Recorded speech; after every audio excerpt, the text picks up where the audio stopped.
You're listening to the We Are Libertarians podcast network. Find all of our shows at wearelibertarians.com. You're listening to the We Are Libertarians network. Learn more at wearelibertarians.com.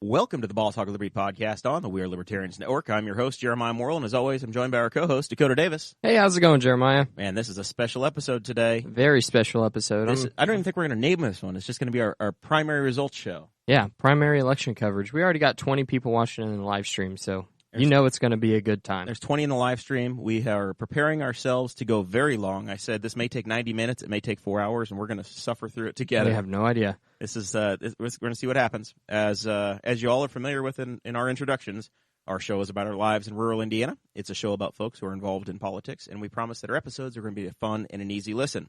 We interview people who are influencers, elected officials, political experts, and folks that we just find interesting. And we are at this time it's 6:44 p.m. The polls have closed in central Indiana. Yep. They're still open. They're still voting up in Lake County and in Porter County and down in the Evansville area. Yep. So the Senate race, there's still people actively voting right now, just this moment. We're starting to see some results come in statewide. Henry County, all of our results are going to come in at one time. So Chase Peyton is heading down to Primo. We will have some results from him. Or we'll have some interviews, and he'll be talking to some candidates once he's set up and ready. I got his number on speed dial right here on the Skype. I'm ready. I'm ready to hear how things are going. I'm kind of interested to know. I want to hear Chase's story when this is all done, about whenever he first showed up and he's wearing the Boss Hog of Liberty polo into the Primo gig. And I just want to see how it goes, how awkward he feels. We told him he's going to get free food down there. Yep, free food. We got a text this morning from MVP Clay saying that that Primo had free food, and we said we're sending Chase down there. We didn't tell him that he was going to have to provide his own beer money, but maybe some Republicans down there at the big old party are going to treat the Boss Hog crew to some beers. And yeah, I think that they said that the only thing that you don't have to provide or the thing that you do have to provide is money for alcohol. So that's the only thing. The Republicans didn't want to give away free booze, I guess. It's very sad. Well, we're paying for the free election, so why can't they give us some free booze? That's what I would think. I mean, we paid for the primary. So this is a special edition of the show. We've got a little bit of a read we put together to explain what this is all about. Audrey, the floor is yours. All right. Okay. The Boss Hog of Liberty podcast is a funded... Oh, you guys keep messaging in here right onto my screen. Okay, we'll try this again. The Boss Hog of Liberty podcast is funded primarily through Patreon program. If you have enjoyed our candidate series, intense focus on local events, and a window into the eyes of young people who care about the future of our community, help us keep going. In addition to the free show that you get every week, if not more, you also get a bonus raw audio in the subscriber-only program Tinfoil Time with me and Dakota, where we dig into conspiracy theories and decide if they are real or BS. Please go to patreon.com/BossHogOfLiberty and contribute at any level you are able. We are continuing to upgrade our equipment and working towards becoming a permanent fixture in Henry County, Indiana, with the prospect of creating a studio space in downtown Newcastle, Indiana. To help us achieve that goal, please go to patreon.com/BossHogOfLiberty and join today. Man, not bad for a first-time read-through. No. That's not bad at all. All right, so we're going to try to do our first phone call. Chase Peyton, we've confirmed he has arrived on the site, and we're going to hear from Chase in just a second. So you're going to hear the Skype call. We may or may not hear the Skype call as it goes out. That's the dialing. Here we go. It's very exciting. I hope Chase picks up. Hello? Hey, Chase, how is it going? You're on the Boss Hog of Liberty podcast. I'm doing great, man. How are you guys? We're doing good. Can't complain anyway. All right, Set the tone. What's it like down there? Are there balloons? Do they have balloons in the ceiling? Crowded. Is it crowded? It's like a rager, man. I had to walk outside because I could barely hear you guys. A Republican rager. I did Go a head on. count. I did a head count. There's like 4.2 million people here. I did it myself. 4.2 million people care about the election results in Henry County, Indiana. Yeah, I didn't even know that many people lived here. And I've learned we're famous. I've had people talk to me about the show already. I've been signing babies' foreheads. Who brought their Weird babies stuff, to a, man, but it's to a really Republican show? All right. So do you have anybody famous down there you can talk to yet? Do you have you found Chad Malicoat? I found Chad. I talked to him a little bit. You guys want to talk to him at all? Yeah, go tap him. Move on to bigger to get guests. No, let's tap on Chad's shoulder, and we'll talk to him for a second and see what he says about the event they're having. All right, you want me to go get him now, or do you want me to call you back? Go ahead and mute it and message us back when you have him ready, and we'll just tap dance over here. Well, it could be like 30 seconds. All right, but either way. All right. Let Chad know he's the first All right, guest. you're getting muted. All right, he's got us muted, Dakota. Uh-oh. All right. We have 36 people watching in the live stream now. That's pretty impressive. Audrey just realized that she has to redo the board because I only told her to write down the names in column B on the spreadsheet. There are a lot more people. Some of these races have like 7 people in them. Yeah. I told Audrey that she may end up rewriting this thing 5 or 6 times. We don't have to cover every one of the races. She's throwing her hands up in the air and she's walking off. Oh my gosh. Well, that was fun while it lasted. That was short-lived. Oh, the best moment of the night so far is when you upset your wife because you didn't tell her there were more columns. Yeah, I think that this was a ploy for her to go feed the dogs. It could be. It could all be a big facade. I think that's a conspiracy theory in and of itself. So we have. She needed. We got her a dry erase marker, didn't we? Just the little tiny ones on the tip of the markers. I thought I bought more. We're rookies at all this stuff. Yeah, sorry, Audrey. We're rookies it's at all the first time. So you remember how bad the first time is. running for office? Yep. All right, so we've got some preliminary results in the 4th Congressional District. It's the seat that's being vacated by Todd Rokita. Mm-hmm. Right now, at this very moment, 7% reporting. Jim Baird is leading 35%, the state representative. Steve Braun is at 34%, so within a couple hundred votes of each other. Diego Morales, the former Pence staffer, is at 13%. And our guy, James Neese, has got 3% of the vote, 188 votes so far. That's the Republican primary in the I was really 4th district. For James. Over in the 6th district, 1% reporting. We're just getting started. 1% on the Democrat side. Jim Pruett of Decatur County has 39% of the vote. Janine Lake has 27%. Our friend Lane Seekman at 13%. George Holland 12%. Josh Williamson 7%. And Jason Lave at 2%. On the Republican side, that one actually surprises me. I didn't expect Jim Pruett to do as well as what he's doing. So let's go back to Primo. It sounds like Chase is ready. Chase, you got Chad Malicoat for us? All right, I got Chad. All right, we're over here in the corner. I told you guys it's like a racer here. It's awesome. That's awesome. Here he is. Hey guys, Mr. Malicoat, we're told that you're having a raging party down there at Primo tonight. Yeah, we're having a great turnout here for the results. We're hoping to get something here within the next hour or so. Within the next hour, I'm seeing some of the precincts workers that are already coming up here to meet us for dinner. So some of them have already been turned in. There you go. So what is up with the not providing free alcohol for the people at Primo?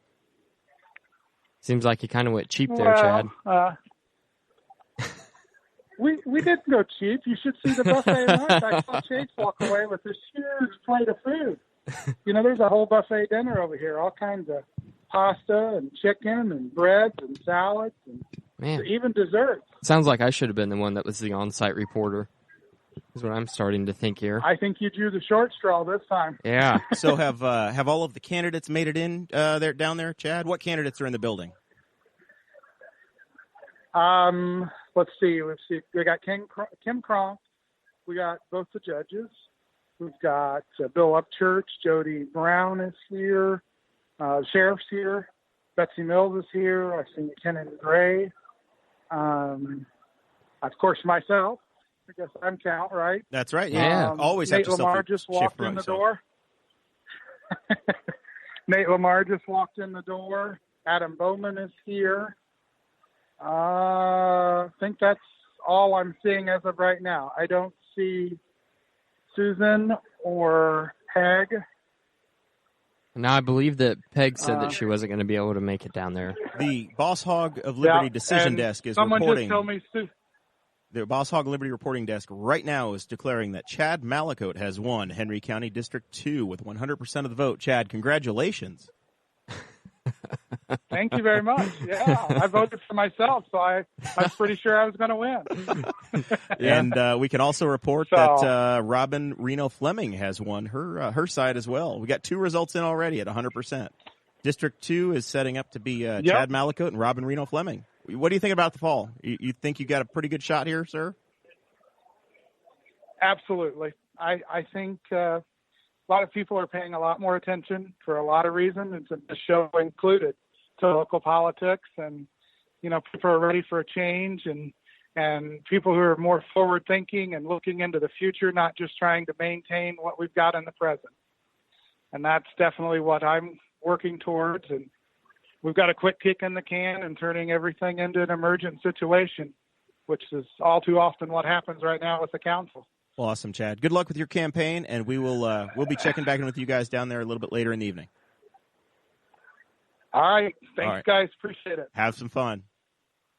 You guys still there? Yeah, we're here, We're still here, Chase. We're here. All right, go find us someone else fun and let us know when you got someone on the line. We'll come back with the next one. I got Betsy Mills lined up. You guys, let's talk to Betsy. Ready for her? Hey, Absolutely. Betsy. Yeah. All right. I'll message you here in a second. I want to make sure she's done eating. No, we would prefer to interrupt her, actually. That makes it even better. Anything for the story. All right. I was about to rip the fork out of her mouth, so I'm glad you told me that. Yeah. Just get in there. So. Make a scene. All right. Let her know. Make sure she sees your shirt.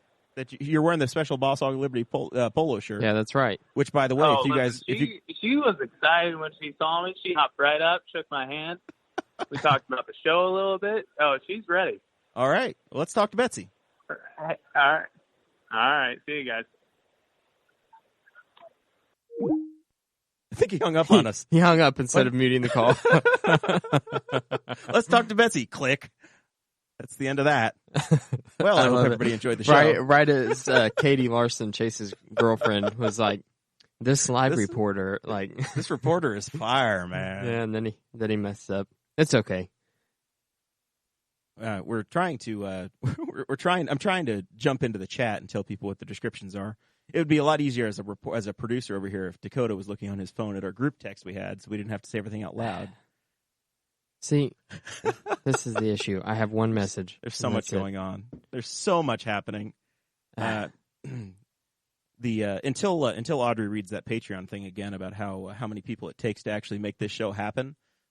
We are the staff. Everybody you see on the camera right now who's at Primo, we are producing, editing, controlling, lining up guests, pulling results. We are everything. All right, we are everything. 6 district Republicans right now, as of this moment, 1% reporting. Greg Pence, 63%. Jonathan Lamb, 26%. Mike Campbell, 5%. Jeff Smith, 4%. Stephen McKenzie, 3%. As of this instant. Oh, man, Jonathan's got some ground to make up here. Only 1% in so far, but those are the numbers as of this moment in the 6th congressional district. So, what are we seeing on the Senate side of things? Do we have anything yet? I don't know that we're going to get any, at least. The polls close in about 3 minutes in northwestern and southwestern Indiana. Yeah. What I have right here, so I have a little bit of things. So 2.4% of the precincts reporting for the Republican Senate primary is 43% with Mike Braun, 31.5% for Todd Rokita, and 25.1% for Luke Messer. Go ahead and dial up Chase again. He says he's ready. All right. We'll he see says what he's Chase got Betsy. is doing. All right. We're going to have to remind him. The mute button looks different than the end call button. I don't think you put enough quarters in the machine. Hello. Hey, Chase. Did your payphone crap out on you, or did your mute button hang up? I got a little excited. I'm not gonna lie. All right, let's talk to Betsy. All right, she's on standby right now. Oh my gosh! I had her, and then some other guy came up and swooped her away. But she's ready though. Somebody stole her away from you. Sit down with her family. You're sitting down with her family? You got me for a second though. Okay, I guess that's what that's you guys okay. talk What's the about? vibe? What's the I've had, family? like, two What's the family places eating? so What's on the far. table? What are they eating? Let's hear about what. You got some chicken, Yep. some lasagna, some green beans. All the fixings, guys. All the fixings. So, oh, hold on. Nope. I thought she was. All right, she's ready. She's ready. All right, here she is. Hey there. Hello, Hey, Betsy. Wow, we just said that in unison. Betsy, how are you doing Yeah, today? how's it going, guys? We saw you on a live stream. Good. With... Yeah, I was pretty awkward there, but I was really happy to see my buddy Jonathan. Yeah. We just read out about 1% of the precincts are reporting. Jonathan is a little bit behind Greg Pence, but he's putting up a fight. I'm glad to hear that. So tell us about your day. You're a great congressman. What polling places were you at? What kind of voters did you see? Tell us about what it's like so far. Well, I happened to stay the entire 12 hours in Knightstown. I got there at 6 a.m. sharp, and I was there till 6 p.m. We saw, I think, 560 voters come through, which I was told was a pretty good number for a midterm primary. Voters were great, really receptive. Just tried to chat people up, and the people who come out on the midterm primary are motivated. So everyone was great. My competitors were out too, and no fist fights. Everybody was kind, and no glaring even. We were all good to each other, and we'll see how it shakes out. All right. So what was lunch? Did you go down to the cafe, or did you pack your own? Or did you even get a lunch today? What is this the first meal? My aunt packed me a lunch, and I did not eat it because I was working at home 12 hours, so I actually have not eaten today. Oh, it's hard work. It's hard work to run in a race, is what I'm. Yeah. Man.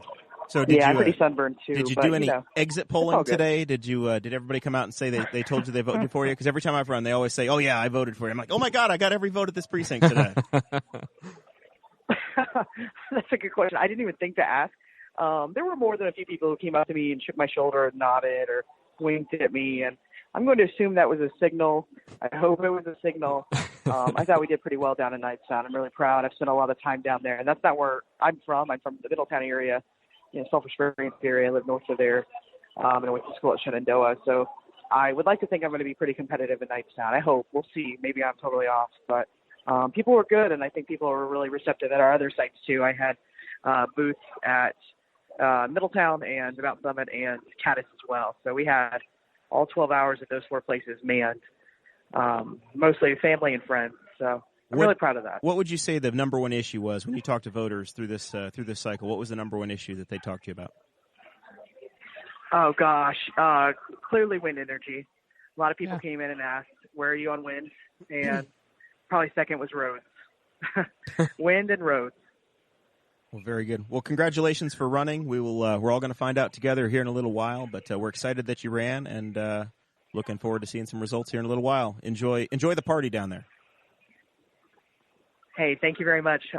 Thank you guys for all that you do and bringing attention to our platforms and to local politics. I have to say you've made a lot of fans of my family and my friends who are in the area and also out of the state, and really appreciate all that you guys do. Thanks a lot. We think they're all watching right now. There's about 50 people on the live stream right this second. So thank you, Betsy, very much. We'll talk to you soon. All right. All righty. Take care, guys. Thank you. And now the question is, does Chase hang up there? on us? Yeah, we got Chase again. Chase, you going to hang up this time, or you going to mute us like you're supposed to? I'm not going to lie, guys. She's my favorite. Her whole family listens to the show. I'm eating them all. They asked me to eat dinner with them. I'm not going to lie. Do you feel like a real celebrity? Do you feel like a real I celebrity do. down People there? are staring at me. I'm getting handshakes from everyone. I don't even know these people. How many free beers That's have you had pretty tonight? awesome. That's the real question. Yeah. Let's keep track I've of how had many at free least- drinks you can get. Free drinks. Let's keep track. I've had at least 30 free beers in the last hour. I'm 33? on 30 right now. All right. Find us somebody else, and you let us know who's coming next. You guys have any requests? Who you want next? Or Somebody else that's a candidate. Is Nate LaMar down there, or Kenon Gray, Adam Bowman, any of them? You just tell us who you got, and we'll talk. All right. All right. All right. I'm gonna try to get Adam next. We'll All see. right. It might be someone random though. All right. I'll surprise you guys. All right, sounds good. Oh, we'll play All guess right. this candidate when Get muted. Dakota and I will change. We'll play the game of we'll hear their voice and see if we can figure out who our own guest was. Well, all of these people, All we right. spent an hour and a half with them talking to us with headphones on, so I think that we would be pretty decent at that. Plus, we know Dakota goes back and listens for 3 or 4 hours after. All of it, like half of our downloads, I think, probably come from the same IP address. They're all coming from inside this house. Yeah. All right, Chase, go find somebody. All right, guys. See ya. All right, he's muting us Get now. to work, young man. Go on out there. 0% reporting in State Senate District 26, State District 26. We're going to be following that one. That's the Northern Henry County. No results in from Delaware, Madison, or Henry County in State Senate District 26. That's going to be the Republican Mike Gaskell and the Republican Stephanie Owens, and then the Democrat Dave Cravens and Dave Ring, who was on the show. Looking forward to results on that one. Let's see here. The other results we're trying to find. Chase says ready again. I don't know if that's a new ready or an old ready in our chat. Yeah, I don't know. Here, Hard- let me it's hard to look know. at it. It's hard to know. Of course, we've got some other interesting stuff that's going to be coming down the line. There's a state representative seat here that's challenged. We've got Jeff Embry and Tom Saunders. That does have 2% reporting. I would assume that's the Wayne County results. Saunders at 54% and Jeff Embry at 46% right now. Wow. I did not So, expect that at all. It's All right. only 2 townships over there, but that's a bit of a surprise that it's that tight, but only 2% in. Chase, who you got, buddy? You guys ready? Yes, sir. We're ready. All right. Here he is. He's not going to tell us who it We're is. playing the game of who is this? Hello, everyone. Boy, I don't know who we've got yet. I don't either. It's Adam. It's Adam. Our it's friend Adam Bowman. Man, It is Adam Bowman. Yes. How So- are we all tonight? we are, man, we're flying somewhat blind. I'll tell you what, I could see why real TV guys would like producers.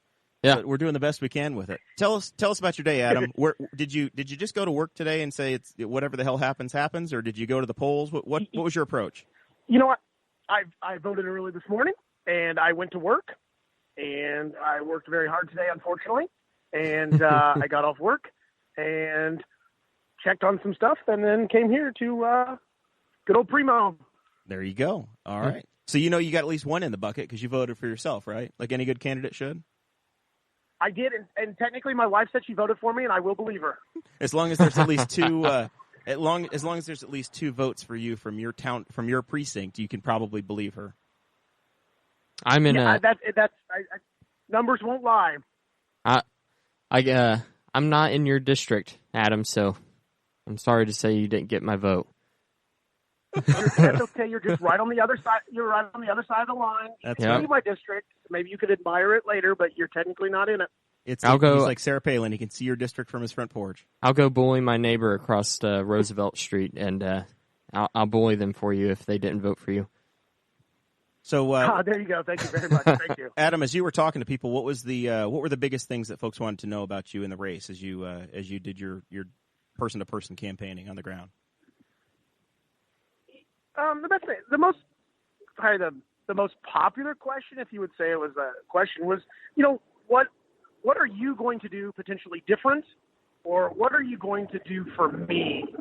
As far as everyone can say this and say this, but what are you going to do for me? And which is a very valid question. I mean, some people in the race are primarily focused on one issue, and I tried to be focused on all the issues. I think that, like I've said before, tax dollars are investments in Henry County, and what has the government done for you, and what is your return on investment? And like I mentioned several times, tax dollars are not, the constituents of Henry County are not just an ATM where you can just do this and do this and do this and ask and ask and ask. You must be responsible. And that's what I want to really bring to everyone is to truly bring responsible, transparent, and like I said several times, sometimes it gives, not saying it happens, but sometimes it feels like things are voted and decided on before it's really brought to the public. And that really leads to, whether it's true or not, it just leads to the wrong perception that something has been decided before it was brought out and people knew about it. And I'm kind of an open book. I'm not afraid to talk to anybody. And I feel that those issues should be brought out before they're even remotely thought about getting a vote up and down, Now, tell us, have you offered to arm wrestle Kenon or anything, or a cage match or anything while you're there in the Italian restaurant to give the folks some entertainment? I've had several shoulder surgeries on the right arm, and my left arm was never as strong as the right one, and my right one was never strong. So I've never really volunteered to arm wrestle anyone. Thumb I'm wrestling? afraid to lose. Maybe thumb wrestling. Yes. I mean, 1, 2, 3, let's have a thumb war, and we can go from there. Yes. All right, Adam. Well, thank you very much for hanging out with us. Oh, sure. I thought I just saw on Facebook you were like in Canton, Ohio or something like that. Oh, that's my baby brother. That's Danny. He's at the Pro Football Hall of Fame. Yeah. Yep. Yeah. Yeah. Well, I was going to be jealous of whoever was there. So sounds like a fun adventure. You're the first guy to be jealous of somebody in Canton, Ohio. True statement. Yeah, I was going to say, no, it wasn't necessarily Cleveland, but it's technically a suburb, right? That's true. It's just south and east a little bit. I went to Canton in 1995 when I was a kid. So I guess I was probably 12 years old the one time I went to the Hall of Fame and checked that out. But before Dakota was even born, that was the one time I visited the. Hey, we all can't help our Hall of birthdays Fame. now, can we? That's right. That's right. So some of us just had more. All right, it was great talking to you guys. Have a good one. Well, good luck with it. And are you going to follow the race tonight for yourself? We're almost. I wouldn't consider us. We're not rivals yet because I am technically not elected. Hope to be.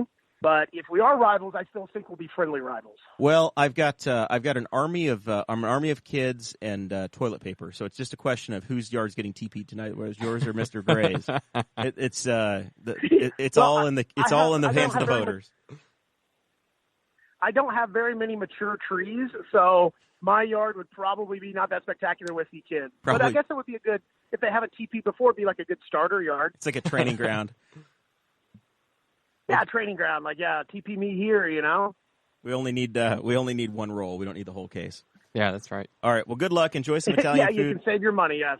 No Walmart shopping for the massive 48 rolls. Fiscally responsible.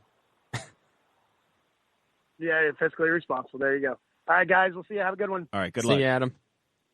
I'm telling you what, it sounded like we had Rupert on the phone. His voice, he almost, if Very, it was a little deeper, it was. I thought somehow Chase found Rupert Bonham over there. Hey, you guys still there? We're here. We're here, Chase. All right, Jerry, listen, we need a TP at his house. Fun fact, I TP'd my professor from college at his house, and we got him good. We had a roll of toilet paper stuck in his tree for literally a year. Hey. He's going to get it out. Hey, it was awesome. You got to be a little bit careful, Chase, because I'm pretty sure the Sheriff McCorkle is probably in the room, so hush tones and whisper in the corner when you talk about these things. Sheriff McCorkle doesn't hold weight in Florida. Hey, we fessed up to it. One of our friends got caught, and we all had to fess up. But it was all good. It was fun. Well, good deal. All right. Well, let us know who you're going to find. All right, guys. All right. Any recommendations or? Well, let's see. Who is the least mean that came on the podcast that you guys? The least mean? I don't think any of them were really mean. Yeah, I don't want to talk to a meanie. Don't talk to the mean ones. I mean, you just talked to a police officer. Adam Bowman was a cop. Butch Baker was a policeman. So, I mean, those guys are the ones that can intimidate you if they turn it on. No. So let's see if we can get Butch Baker or Kenon Gray on. Pick one of those two. Is one of them not eating pasta right now? All right, I see Kenon. I can try to go get him. All right, let's see how it goes. All right, I'll be back on in a couple minutes. All right, go ahead and Thanks for the warning, Chase. Go ahead and mute us so we don't hear you going up and asking nicely. Hey, you guys are getting muted. All right. Oh, and just like that, he's off. He's off to the next one. So we are. I really wish there was a better website to find our results. Audrey, you've got to read for us, don't you? Yes, I do. All right. Okay. The Boss Hog of Liberty podcast is funded primarily through our Patreon program. If you have enjoyed our candidate series, intense focus on local events and a window into the eyes of young people who care about the future of our community, help us keep going. In addition to the free show that you get every week, if not more, you also get a bonus raw audio and the subscriber-only program Tinfoil Time with me and Dakota, where we dig into conspiracy theories and decide if they are real or BS. Please go to patreon.com/BossHogOfLiberty and contribute at any level you are able.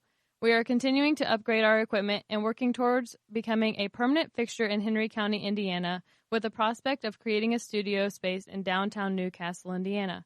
To help us achieve that goal, please go to patreon.com/BossHogOfLiberty and join today. That's it. So you can jump on there and send us on our way, Dakota. We've got 16 people that are in there right now, full time. Yeah, full time, helping out every month. Basically what happens is if you sign up now, you're not going to get charged today. You'll get charged like the first of the month is what happens. Yeah. Whatever amount you say. If you say you're in for $5, you pay $5, and we're not trying to get a bunch of $25 donors. We just want to spread it out amongst people to help us offset the cost so we can keep doing this stuff. So if you really want to maximize your funds, you just sign up on like the third day of the month, right. And then you get a whole month for free. We did that. Somebody did that last year, or not last year, last month. It was like I just got the money just got deposited into the Boss Hog of Liberty account. Got the notification, and then right after the money got deposited, I got a notification that somebody signed up. We've got another update here on the 6th district race. At this time, we have 16% reporting, 16% in. Greg Pence is leading, 68%. Jonathan Lamb at 22%. Mike Campbell 4%. Jeff Smith 3%, and Stephen McKenzie at 3%. I don't know what counties are reporting at this time with the results we have, but 17% of the vote in, and it's looking like Pence is at 68%. Lamb at 22%. On the Democrat side right now, it's a very tight race. The top three candidates, we've got Janine Lake at 34%, Jim Pruett at 30%, and Lane Siekman at 16%. So I can't believe that. Nothing's called yet in any of those races, but Janine Lake, she had the David Letterman bump there in the last week where she got the big contribution and some extra cash right there at the last minute. Got some billboards, and that may have set her up for some good times. Yeah, because she didn't even really make my radar until here at the very, very end. Yep, yeah, right there at the we scheduled all of these shows that we did very, very, very much in advance. It was really early. So and she wasn't like. We had looked and we had called people and sent messages out. Some people messaged us, and then she didn't make the radar for some reason. And then all of a sudden one day I'm like scrolling through Facebook and I see a sponsored ad for Jean Ann Lee Lake, and who is this person? I pull it up on Facebook. I'm like, oh, she is a 6th district candidate. That's kind of strange. You feel like, man, I ought to know her. Yeah, I was like, wait a minute. But based on her Facebook and social media pages and stuff alone, she seems like a pretty decent person. And she got a fistful of cash from Dave Letterman, so you can't be that bad. I do want to give I think she's a good lady. I followed her and have really enjoyed her social media here in the last couple weeks. She's done a great job. Almost all of the candidates did a tour from town to town to town today. Lane Siekman, Jim Mimi Pruett, and Jean Ann Lake, and then also Jonathan Lamb. They crossed the district big time. Yeah. Probably each of them drove 400 miles and did Facebook Lives from all over the state. Same kind of thing we did with Rex Bell with his campaign when he was running for governor, and he was recovering. Let's see if we can try to get an update here on the U.S. Senate side and see what we've got. So we've got right now an early lead right now for Lake and an early lead for Pence with about 15%, 17% of the vote in right now at this moment. I'm really interested in this race. I've been pretty vested in it since Americans for Prosperity sent me to the debate up there in the WIBC studios. Doesn't that feel like that was forever ago now? Oh my gosh, it does. I actually told somebody at work about that today, and they were like, "How did you manage to pull that off?" I was like, "I don't know. I have no idea." Dakota is connected, man. He's got it all. My boss just found out about the podcast. Did he tell you have to quit immediately? No, he told me that he wanted to come on. Really? Yeah. Does he know anything about politics? A little bit. So he was really bashing on Rush Limbaugh today, calling him a liberal and a closet liberal and a pseudo conservative. So on Rush Limbaugh. Yeah. All right, here we go. 10% of the on the vote in on the Senate side. The polls are closed everywhere at this time. Right now, in first place, 10% in, 42% of the vote for Mike Braun, the recently converted Republican. Yeah. 29% to Todd Rokita, the 4th District Congressman, and our own Congressman, Luke Messer, right now, is at 29%. Once again, with the results we have, I don't know where these are coming from. Yeah. It's hard to know. I'm going to keep searching around here. If Dakota keeps tap dancing, I'm going to try to find county-by-county data, but it's hard to know. Good old Mike the Rhino Braun is in first place for the Senate seat. But the president is a rhino too, right? He just became a Republican, so yeah, it's hard to know. And apparently Rush Limbaugh is a closet liberal, so I'm learning all kinds of things today. And my boss was whenever it was hilarious. My boss, he's like 62 years old, and he was pumped. He's like, "I need to get on this. My daughter is a marketing executive out in Colorado for Fox Business, and we need to get you guys on Fox Business, get you connected out there." And I was like, I don't know that you're going to make any of this happen, but I like the way you're talking. Make it happen, Captain. Yeah, give me a commercial slot on the Fox Business Network, or maybe on Fox and Friends, because I know that Trump watches that a lot. Maybe we'll be able to get on there. That would be interesting. Audrey's got her whiteboard up. There's a lot more red on there than what there is blue. There's an awful lot of races. Can you zoom in on that for the live stream and see how tight it gets? Audrey's starting to put the results in. Audrey, are you pulling those from your own stuff, or are you getting them off the spreadsheet I'm trying to key in, or what's going on? Both. Pulling from everywhere. You've got results that we don't have yet. Read what you've got in that state Senate district. Dave Ring at 45%, Cravens at 55%, so that's a very close race. Owens 40, Mike Gaskell at 60. That seat is an open seat right now, held by oh man, I'm blanking on the senator's name. Doug Eckerty, Senator Eckerty. So that's Madison County, Northern Henry County, and portions of Delaware County. Do you have a percentage that was in on that race by chance, Audrey? Which one? On the state Senate race, Ring, Cravens, Owens, and Gaskell. That is the percentage. I just didn't write. No, the precincts reporting. Yeah, the percentage reporting. No, I don't have that. That's all right. Chase says he's got a couple on after, but they're done eating. I told you we have tens of listeners that are listening live, wanting in. They don't care if you're in between sandwich bites. Tens of or listeners. lasagna. I love it. So for the state Senate District 26, it literally says 0% of precincts reporting. 0% reporting, but yet we have results. Mm-hmm. Correct.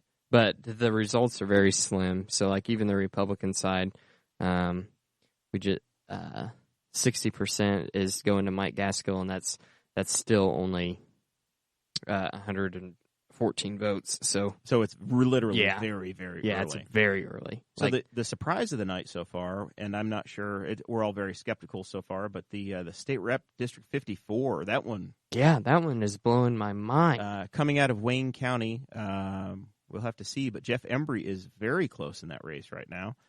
Within just a few points of Tom Saunders. We're going to check and see if we have an update. Of course, Henry County doesn't have any results reporting yet, so we would expect that to be the number one place for Saunders to get votes.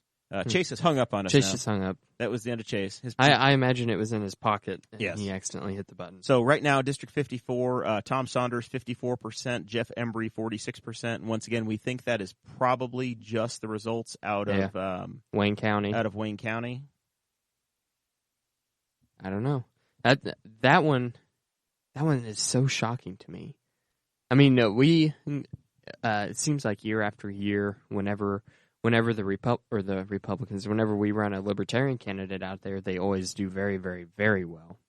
So around the 30th percentile. So that's I don't know. That's saying a lot right there. Trying to navigate the Rush County website to see what's going on over there, because they normally do a really good job. Their county clerk does a great job of giving us election results as they come in, but their website's completely different than the last time I looked at Rush County. So I need to figure out where they have their voting results. We'll see if election results. I wonder when Chase is gonna call back. It's hard to know. Kenon is watching the live stream. Kenon, we're trying to talk to you, man. I know we rock, but Chase said you're in between bites of lasagna and can't talk to us right now, but we're ready. We're ready. If you're ready to talk, let's go. Let's do this thing. Chase said that he's eating right now, and he's almost done. He's watching us in the corner. Yeah, so that's what he did. We got to find out if these guys are – it's an Italian restaurant, so we got to find out if they all have the candles lit and it's a low-light situation or if it's a big party. I think I'm going for more of a party atmosphere, but the party atmosphere is also very professional. So it's kind of a lame party. I hope we didn't give Chase bad advice. He wore his denims. He wore his jeans in there. Yeah, what if it's a suit and tie event? Man, he didn't get thrown out. They're talking to him, right? Yeah, that's right. And they allowed. Maybe that's why they hang up. They were like, "Hey, look at this dude." He got thrown out by Ed Yanos. He came around and said, "You're not dressed right. Get the hell out of here." And and he's got on the Libertarian Party of Henry County, the chairman's polo. So.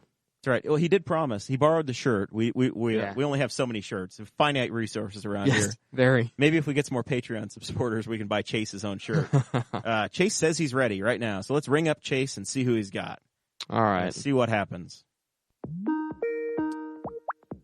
Dialing. This is our dialing music.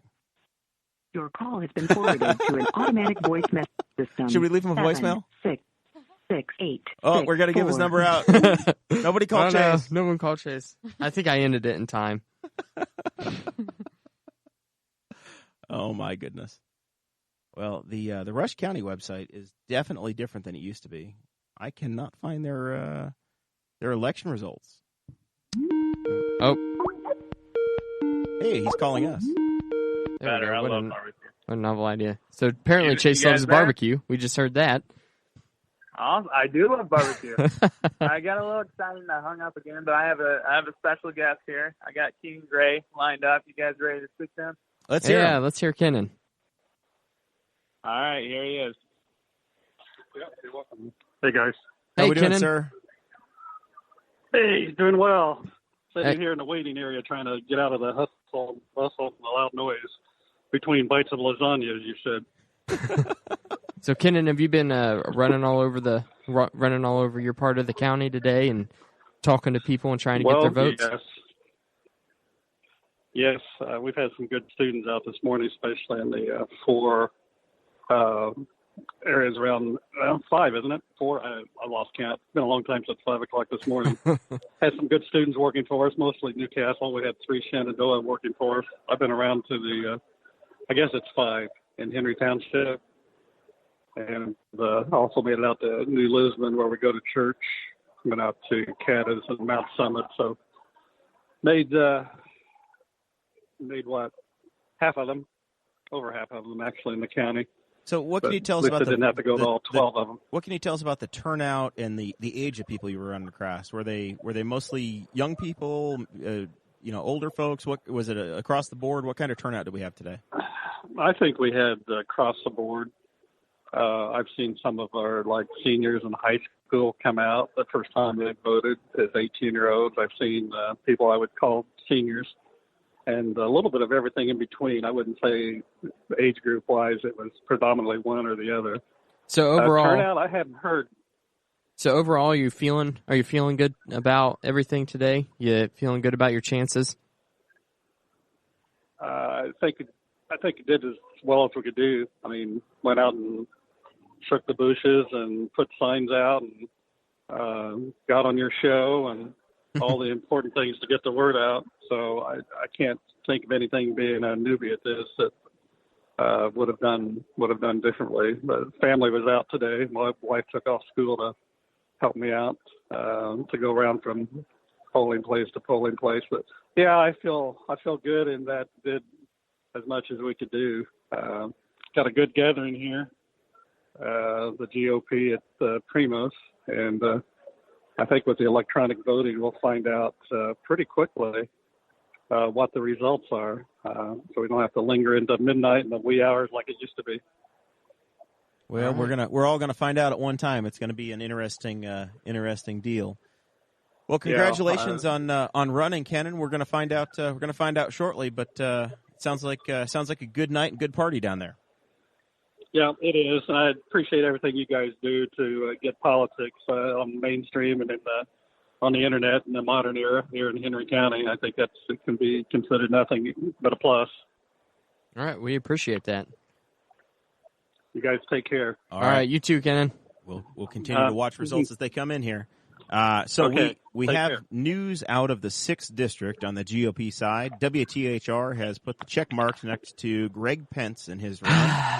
67% of the vote, 28% reporting. None of the Henry County numbers are in yet, but WTHR at least is calling. Yep, they're calling the 6th District race for Greg Pence. Jonathan Lamb at 23%. Right now, about 16,000 votes in the Greg Pence column. 23% for Lamb. 4% That's some Campbell. bullshit. We got Chase back. Chase Peyton's back on the line. Recount. You want to recount? Well, they're still counting votes. They also have declared Trey Hollinsworth the winner in the 9th in his run. So we'll see what happens here. Wow. But that's the first in our area, first actual solid number that's come in. The power in a name, I guess. Looks like Greg Pence is going to win that one, at least according to WTHR. The numbers are holding still pretty strong. That's kind of where they were before. On the Democrat side in that race, we have what do we have? We don't have it I've got called all yet. kinds of tabs over here. No, No, it's too not close done. still. That is a very wide field, and no candidate in that race spent more than about $5,000. I think only one actually reported with the FEC. Right now, Lake is leading 38%, Jim Pruett 27%, Elaine Seekman 14%, and George Holland of Rushville is at 12%. So right now, Lake is looking decent with that David Letterman bump. Wow. Hey, good for her. But we don't know yet, and Pruitt's right there as well. So there's not a lot of Democrats. Here's the thing: right now in this race, I think the Senate side really did push a lot of people into the Republican column, at least in this area in the 6th District. So right now, it's just a few, maybe 800 votes from first to second on the Democrat side. Muncie and Richmond are probably going to be very important on that one. Yep. In the 4th District, the open race over there, right now, Jim Barrett is leading, 36%. Steve Braun at 33%. Diego Morales at 13%. Our guy, James Neese, has got 499 votes, only 17% reporting. That race has not been called. James Neese has got 3%. So we will see. We'll see what happens over here. Yeah, I think James is relying pretty heavily on those Lafayette votes to come in. I don't know if they've reported yet, but that's what he keeps telling me. That's what he keeps saying. We'll have to see. James Neese was a friend of ours. He's been on the We're Libertarians Network before. So our show, Boss Hog of Liberty, is carried by We're Libertarians. Generally, most of our folks are liberty-leaning. James was a Libertarian candidate, I think, for state rep in District 100 a few years ago and filed as a Republican and has been over there. You're listening to Jeremiah Morrell, Dakota Davis, and Audrey Davis in the studio here, and then Chase Peyton is down at Primo. That's right. We've got Chase muted. I don't know if he's got anybody on the line yet or not, or where we're at with Chase, but he's out there. He's probably still eating again. They did say it was buffet style, so he can just keep going back whenever he wants to. Yeah, Chase is probably. We need to get whoever the next guest is. We need to have them give us a pitch count on how many beers Chase has had, because I've learned over the time that Chase has been a part of the show, he kind of plays fast and loose with numbers. Here he is. Here he's back. He's back. What do you got for us? I'm back, guys. All right. I got Nate LaMar. Nate LaMar. Nate LaMar. You guys ready? I'm we ready. talked to Nate just back on last Thursday. All right, here he is. Hi, Jeremiah. Hi, Dakota. Hey, Nate. How's it going? All right, let me move kind of more away from the crowd so I can hear better. Okay. We like the crowd noise. Nate, did you spend the day out at the polls, and what kind of vote? What was the mood of the voters out there today? The mood of the voters, I'd say turnout was slightly higher than the predicted average for Indiana. Indiana TV stations were predicting a statewide turnout of 15%. I would gauge Henry County's turnout around 20%, just based on what I noticed today. Rather heavy turnout of the Mount Summit Voting Center. Granted, that's a voting center where a lot of people from both Prairie and Jefferson Townships vote. I would say turnout within my district, within County Council District 4, was probably most noticeably lowest at Louisville. So the lowest and at Louisville. New Lisbon and Moreland were kind of in between. Yeah. Okay. And talking to my volunteers at each place, I would say that Mount Summit was busiest. Louisville was the least busy. So, I saw one of your volunteers today whenever I voted. He was out bright and early this morning at 6:30 a.m. at the Ivy Tech. He's the only guy out there whenever I went. Yep, that's Corbin Markham. So there we go. So how many folks did you have volunteering for you? You had a lot of high school students, it looked like, from your social media. How many kids were out working for you today? I had, let me think, 8 high school students today, and then 3 adult volunteers. Okay. Nice. So you had quite the base underneath of you out there working the polls. So we tried. How's the mood in the room? It's an interesting year where everybody's going to get all the results at one time standing there. Is it getting to be nerve-wracking? People celebratory or on edge? What's the mood in the room? Well, I'd say celebratory. Yeah, everyone seems pretty positive, pretty upbeat from what I can see. I'm just exhausted myself, but that's part of it. That's part of the game. I worked this very hard, like I do every campaign. And, yeah. Well, very good. Well, WTHR has called the 6th district race for Greg Pence. I don't know if you guys know that yet, or if it's made it to the halls down there. Yet, but WTHR has called that race. That's that in the 9th district for Trey Hollinsworth are the 2 races so far that we've seen called. Everything else is still wide open. And very tight numbers right now in the District 54 race. Tom Saunders has a very narrow lead, only 2% reporting. It looks like that's actually from Rush County, but he's only leading by a handful of votes. So in Rush County or overall? Overall, but we think the numbers are only coming out of either Rush or Wayne County. I think they're Rush County numbers because they're showing some numbers. But yeah, it's just a few hundred votes, 2% in, but Saunders has got a very narrow lead, just about a 30 or 40 vote lead in that race right now. Very interesting. Okay. So, well, congratulations on running, Nate, and as things progress, we'll keep checking in down there at Primo. Good luck with it. Thank you. Appreciate that, and I'll hand the phone back to Chase. All right. Thank you. Thanks. Bye-bye. All right, guys. All right, Chase, tell me. You get that? We did. Tell me about what's going on. Are the buffets hanging on, or are they running out of food in the buffet? Oh, they're still coming, man. They just keep bringing plates out. Ed Tarantino just got here. He just got a plate. We're going to try to get him after he's done eating. But, yeah, we're running out of spots here. I'm not going to lie. There are a lot more people here than I thought there would be. Like I said, 4.3 million. And How many people have bought you beers? I want to know how many people have bought you drinks tonight, because that's our goal. We got to get some people putting drinks in your hand. I was at what, 30 last time I talked to you? Yes, sir. I'd say I'm at least at 69 right now. We're gonna have to arrange for an Uber to pick you up. Yeah. I don't know. I got my keys. I think I can make it. That's an awful pretty Ford truck you have. We don't want to see anything happen to it. Yeah, I agree. Am I missing anybody? Anybody you guys want to talk to that you haven't got to talk to yet? Well, I'm waiting on. If Butch Baker's down there, or Ed Tarantino, would love to hear from either of those guys as we're waiting on results to come in. If those guys, if either of them are available, that'd be a good start. Yeah, I know. Butch is supposed to get here around 7 or 7:30. I haven't seen him walk in yet, but it should be any time. And like Ed, he's just eating right now. So as soon as he gets done, I'll get him on the phone. So. All right. Is Steve Duggar in the room? Has Steve Duggar made it in there yet? I'm not sure. I'll ask Chad. Are there a lot of people there, Chase? The place is full, man. It is packed. Like, it's definitely a good crowd. Huh. Do you need to I'd call say the at fire least- marshal, get him tossed out of there? I don't know. I think it can hold 4.6 million. That's how many are in here right now. And, it's a rager, man. We have to go to this tiny corner. I snuck one person into a closet just to get the phone interview because it's just so loud, man. People aren't screaming or anything. There's just so many. It adds up.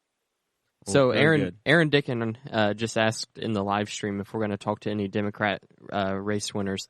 We're going to try to make some phone calls independently. We have the phone numbers for people, so we're going to try to talk to those people as well. We're going to do the best we can, at least on the congressional side. Yeah. I think with the three that are in front there, we've got numbers and contact names and info for them. We don't have Joe Donnelly's phone number. We do though. not have Joe Donnelly's. Yeah, some of these campaigns did not text us back, so to say. I'm gonna take a couple shots for Jonathan Lamb's honor. Yeah. Should we play the really taps? bummed me out. I'm not gonna lie, guys. Let us know. What the drink of the night is down there. More updated results right now in District 54. 7% in. 7% in right now in District 54. Tom Saunders, 61%. Jeff Embry, 39%. So that is widening a little bit. About 140 vote lead now for Saunders. Wow. 7% in though. That's very, very close. Yeah. Aaron Dicken wants to know if we want to have him get in touch with Joe Donnelly for us. Yeah, if we can get Senator Donnelly on here, let's do it. Yeah, come on, Aaron. Let's go. Be a hero. Yep. In neighboring Wayne County, there's a big upset brewing right now. Truly a big upset. Incumbent Dick Ham is trailing with 43% of the vote in. Bradford Barrett is leading 68 to 32%. So that one's not called yet, but that would be a big upset in Huge Wayne upset. County. Yeah, I didn't. If Dick Ham lost, he's been in the state house a few cycles, and he has run. He's run a number of times. But even before he was elected, Dick Ham's probably been on the ballot in Wayne County at least every cycle for the last 5 to 6 cycles. Wow. Our show is no secret that we followed the work of Jim Lucas in the last cycle. He is leading early in his race, District 69, Chase's favorite district. It's Jim Lucas 63%. His number one challenger Nancy Frank 32% in that race. So it's looking like Jim Lucas is probably going to be okay. Wow. Good for Jim. So we're hearing from Rebecca Baker that Rebecca and Butch are out picking up signs. They've got 12 polling places, and as a campaign, your job is to go pick up all those signs. Yeah, and if you don't, they know who to call. That's right. They come pick on you. Let's see. District 26, our state Senate seat, is extremely close. Dave Craven's 75% of the Democrat side. Dave Ring, guest on here, 25%. The Republican side, though, is extremely close. Mike Gaskell, 55%. Stephanie Owens, 45%. Wow. Audrey's working on the big board over there. How's the whiteboard life, Audrey Jo? I had those numbers before you did. You did. See, you're doing good, and you got the results in now. So, you got anything else to report? Nope. You just read what I had. I just read the excitement. Yeah. And we've got the Greg Pence at 67% right now. Yep, and they're calling it for Greg. That's man. I feel like that we should play the taps in Jonathan's honor. And in the 4th congressional district, you've got that's the open seat that's being left by Todd Rokita. Jim Baird is leading Mike Braun, the brother of the guy running for Senate, 38 to 30. Is it 35 or 38? 35 to 32. Very interesting. Wow, pretty close. And then the Democrats over there are just an absolute scattered mess as to who's going to take that race on. I do not even know the candidates' names, but somebody named Beck. It may be Glenn Beck running over there as a Democrat. Is Glenn Beck also a closet liberal, just like Rush Limbaugh? And like Mike Braun? We don't know. Yeah. Time to be we'll find out soon. Chris Guffey wants to know if his name would carry him as much as what Mike Pence's has it helped Dudley Guffey in his races in our county? The Guffey name is common around here, but I'm not sure that it helps. Yeah, I don't know. I'm not sure. That's a good question. Good question, Chris. I'll tell you what, Chris. You live in the center of Henry County in Henry Township. No, I believe. Yeah, he lives in Newcastle. You can become a libertarian in good standing. Yes. And we can see what kind of name ID you get, how this thing goes for you. I'll get you on that ballot, Chris. So we should take a moment here and talk about the fact that this is not Election Day. None of these results, these are people that have voted in the Democrat or Republican Party primary. Right. Despite what you may hear from the Secretary of State's office. There are still opportunities for people to file as libertarians. There are opportunities for people that are unhappy to file as independents. And if a race does not have somebody, so like the prosecutor race right now, you had 2 Republicans that filed, and there's no Democrat, no Libertarian filed. If an attorney comes forward that wants to run for that race, they all have until June 30th to file. Yep. So you could definitely put somebody on. The Northern District Commissioner right now, the Republicans are choosing their candidate between Butch Baker and Ed Tarantino. We will see. We will just have to see what happens. The 1st District County Council race is definitely going to be a 3-way race this year. Pat Cronk, we can call that one right now from the decision desk, 100% in. Yep. Pat Cronk has won the Democrat side of District 1. Congratulations, she Pat. and I will face either Kenon Gray or Adam Bowman. Yep, we're going to find out today. We've talked to both of them on the show so far, and it's really just hard to know. Hard to predict who's going to win any of these. I would vote for you if I could, but I think pretty sure that Chad Malicoat's going to get my vote in the fall. You still have the opportunity. He stuck a opportunity. sign in my yard. So. You still have the opportunity to move between now and then. That's true. You've got time. You've got time to move. Or and I register. could run for county council myself. You don't know. You could jump in there. I haven't made up my mind yet, maybe. Boy, Chase is down there trying to eat free food. Yep. And I appreciate his efforts. I would be doing the same thing. I'm pretty impressed the fact that he's been able to hold it together this long and just keep calling us and not get distracted. I can't believe he's just not signing autographs down there. Yeah, I pretty sure he is. I wonder how many people have asked to take a picture with him, because I bet that it's more than have ever asked to take a picture with you and I. Yeah, so if you guys are down there, watch. You see Chase in the Wild, you should take the picture and hashtag BHOL snaps. Yeah, or Chase selfie. I don't know. What do you think? What do you think the hashtag local celebrity? Hashtag BHOL. Hashtag local celebrity. Yep, definitely what it should be. We got our picture taken once. We did. We were covering the Memorial Park Board meeting, and there was a young kid there that was just covering the meeting himself, and he looked up to Dakota and said, "I want to be just like him when I grow up." And I said, "Don't do it, kid. You don't know what'll happen. You don't know how bad it'll go." Man, oh man, we are tap dancing. Go to college. We are tap dancing, waiting on results from Henry County. They're all going to come at once, and it's going to be absolute overload over here when they do come in. I thought for sure that we would have them by now. See, I told you ahead of time. I said this could take 90 minutes tonight, and it could take like an hour and a half. We just don't know what it's going to be. How many times does it take to count? What is 15% of 50,000? Well, it's just a matter of how big the pile is. Well, I guess that Nate LaMar was estimating that we had 20% here.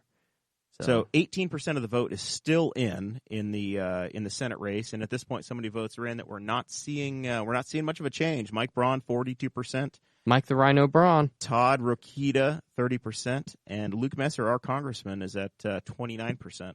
Man, that's an 11-point swing. It's going to be difficult for Congressman Messer to come back from that, but it's a matter of where the numbers come in from, and what you would expect him to do very well in the 6th in his home district. I don't really know why Mike Braun is doing as well as what he is. Well, I think he did. That's kind of interesting to me. I think Mike Braun did a great job of painting the other two as establishment. And the decision desk at this time can call for Dakota Dean Clark. Yes, we can. We can call. I'm sorry, he's been waiting patiently for an hour and a half. 100% of the votes are in. Dakota Clark is being called the winner by the Boss Hog of Liberty. By the Boss Hog of Liberty decision desk. Dakota Dean Clark will be facing Jesse Riddle and somebody in District 3 for the Henry County Council. We don't know if it's going to be Stultz, Mills, Stefandel, or Duggar. But we do know that Clark Riddle's going to be on. And Jesse is going to be the featured guest for us on Thursday's show. Thursday night, Jesse Riddle will be joining us. We're going to learn a little bit about him. We had him once very early on, whenever the show was very, very much still a baby, and he was running for the state chairman for the Libertarian Party. So we went to the Libertarian Convention this last week, last Saturday, where out of our own pocket we paid for our primary instead of charging everybody in the county for it. I don't know what the numbers are going to be. I know Rushville. Kevin Green reported today. He's the former reporter from the Newcastle Courier-Times. Now he's the editor in the Greensburg paper. He said that it cost $35,000 for the city of Rushville to do a single municipal election that had one city council race in it a few years ago. The cost in Henry County is probably at that, if not more. That is nuts. Because you have to pay at every one of these polling places. You have to pay hundreds of dollars in staffing, right? Plus other expenses that go into having an election. The Republicans and Democrats have the taxpayer-funded primaries. The Libertarians, we had an area convention in March that we all paid for out of our own pocket at Montgomery's, and then we had the state convention in Indianapolis at the Marriott downtown, where we picked our Secretary of State, our state auditor, our U.S. Senate candidate, and all of our state representative seats. And then some unaffiliated counties. We even nominated some folks for county-level offices at that. Yep, and the way that works is it's all based on the Secretary of State race for the state of Indiana. So everybody, the parties will put up a Secretary of State candidate, and whenever they go through the election in the fall, based on that percentage, it depends on ballot access for the party, and also depends on whether or not they are declared a major party in the state and have to run a primary in the spring.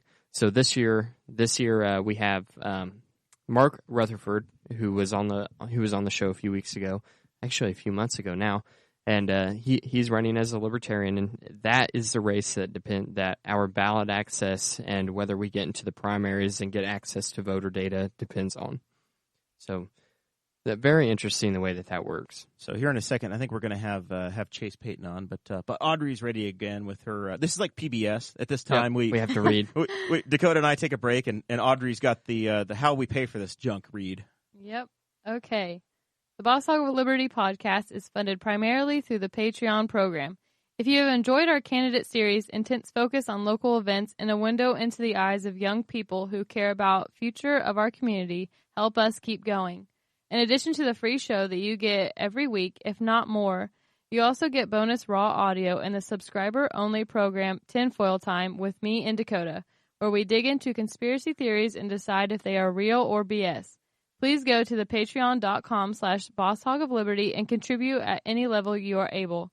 We are continuing to upgrade our equipment and working towards becoming a permanent fixture in Henry County, Indiana, with the prospect of creating a studio space in downtown Newcastle.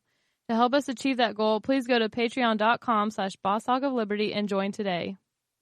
Thank you, Audrey Jo. You're welcome. So Chase is down at the Primo right now. He got a head fake from his next guest. We're thinking he's going to have somebody in a second, but he says it's a false alarm, so we don't want to say anything too quickly. We better, but it's know quickly. It's one of our major donors. He did. One of our major donors down there. We'll find out in a minute. Dakota is finally looking at the chat again. I feel like I'm flying blind. Audrey and I are talking to each other in the chat, and Dakota's, I think he's playing Brick Breaker or something on his phone as we're trying to host this thing. That's right. That's how it is. Audrey, you got any good results for us over there? You got anything new? Nothing anything new at all? Nothing new. It takes a long time to go through all these things. Nothing new. Back to you, Jer. Sorry. Oh, my gosh. It's the world's greatest thing. So you're waiting on results for the entire state to come in. Okay, we have a change. You have a change in the U.S. Senate seat. Ooh. Luke Messer has made his move. He's up in second. Up to second place. He has a 400-vote lead over Todd Rokita. Mike Braun at 42%. Messer and Rokita are roughly tied at this time. Yeah, a 400-point lead across the state is nothing. That is a very small lead. Man, this could get interesting. All right. I feel like the United States Senate seat for the Republicans really pushed some people to the polls. It either pushed people to the polls or it just made them stay home because they didn't care. I feel like there were a lot of Republicans out there that watched as this primary was unfolding and just thought, give us Donnelly again at this point, because these guys are all jokers right now. If I was a Republican, that's how I would feel. I was very disappointed with all three of them. I expected a lot from Rokita after the very first debate, but we had Andy Horning on this show. And he would have been back, great. And he had trouble getting on the ballot because if you're not in a special class of Senate or congressman, you actually have to have 500 votes. Todd Young only needed 497 signatures when he ran for Senate a few years ago.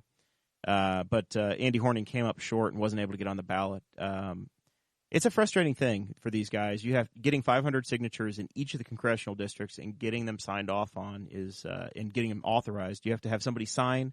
Say somebody signs from Newcastle, They have to send that to the Henry County clerk, have them authorize it, approve it, and then send that to the state. It's a lot of work. It is. It's a lot of work. He was, and they put a lot of legwork into that campaign too. It's not like they just sat around and waited for signatures to come to them. They were constantly on the move. They were constantly running around, and I unfortunately didn't get as many as what I thought I would down here in Henry County, but man, he would have been a good candidate. I feel like if he had been in that race and up on the debate stage, he would have been sweeping the floor right now. But then again, I thought that Jonathan Lamb was a great candidate for the 6th district, and they are already calling it for Greg Pence because of his name. Well, there was a lot of money spent in that race too. There's no doubt that a lot of money was spent in that 6th district race. Not just name ID, but there was money spent in an ad campaign, and we kind of watched that along the way and said, they're playing prevent defense, and it may be it may be a very solid strategy, but it's frustrating if you're a voter. Oh yeah, very. But obviously not frustrating enough. Understand. All right, so we are going to try. All right. Very good. All right. Let's see here. Trying to reach out to some of these folks and see if they're able to talk or not. We got a call coming in. Is this our boy Chase? This is our boy Chase right now. All right, guys. Got a little crying here. I lost you. Uh-oh. But I got another special guest here. All right. Who is it? Who is it this time? You guys can figure it out. I don't want to figure it out. Here he is. What do you want? Oh, no. This sounds like this does not sound like any sort of an elected official. No, it doesn't sound like a candidate. Now? Maybe. I think this is a major donor. How are we doing, sir? A major donor. A donor spot. Are we live? Yeah, you're live. You are on the air. Oh, I better watch my language then. Yeah, major donor to Boss Hog of Liberty. There we go. So I like hearing that. Tell us about your day watching this thing from the outside. What did you go see some polling places? See some folks working, looking for votes? No, we just we went to the Art Center and good steady crowd up there. Really, pretty nice. My only time is kind of out in the wide open. It's not like I was used to back when I first started voting 40 years ago, or a little over 40 years ago. All right. So you've we should clarify. We're talking to Mike Broyles right now on the line. So you started, I guess, when you first voted, Mike. You guys voted on stone tablets, and there were iPads today, right? This is the very first time for you voting on tablets. Real close. So we did have the curtain that you drew behind you, and nobody could see in the voting booth. We're getting pretty close to the stone tablets. So tell us what the vote experience was. If people didn't go, what's it like to go vote in Henry County now with the new equipment? Tell us what the process was and what you thought of it. Yeah, it's really pretty simple. You go up to the front counter. They want your ID. Your address is up to date. And a little bit of problem with that is moved in last year, but we had in the last election since we moved, and the address in the system was wrong. On the Watsons, it was correct, so just had to get that corrected. They take you back to the voting booth, and it's all pretty much like an iPad. And you have your selections there. And then once you get done, if you check your selections, you approve that the second. And then it prints out basically your ballot you voted for. So it is And then different. We do have like a printed copy that you put into a machine, right? Yeah, you've actually got a printed ballot in front of you, so they have something to go back and look at if something goes wrong. That totally threw me off. By the way, I was seeing the pictures. Yes. So it was very simple. We went out in just about 5 minutes. So even with a little bit of a line, like I said, it was steady. There wasn't a long line waiting, but there was somebody at just about every booth. So that was good to see. I think they said they'd had 560 voters, and that was about 4:30, 5 o'clock, I think. So they were pleased with the turnout up there. Well, very good. Well, enjoy the party, Mike. It sounds like candidates are still rolling in. Still no results in Henry County at all, so we're all just kind of tap dancing and waiting. We're watching results come in from across the state. We know Greg Pence has won the 6th district on the Republican side, and it looks like the Democrat side over there is probably going to come down to Jim Pruett or Jeanine Lake. Lake's holding on to a narrow 5-point lead right now, and then Tom Furkinoff is going to be the Libertarian in that race. So yeah, well, very good. Thank you, Mike, very much for talking to us. And shake Thank the you room. guys for what you're doing. Shake that room down a little bit for some Patreon donations, so we can find somewhere to put this show. Definitely, we need that badly, don't we?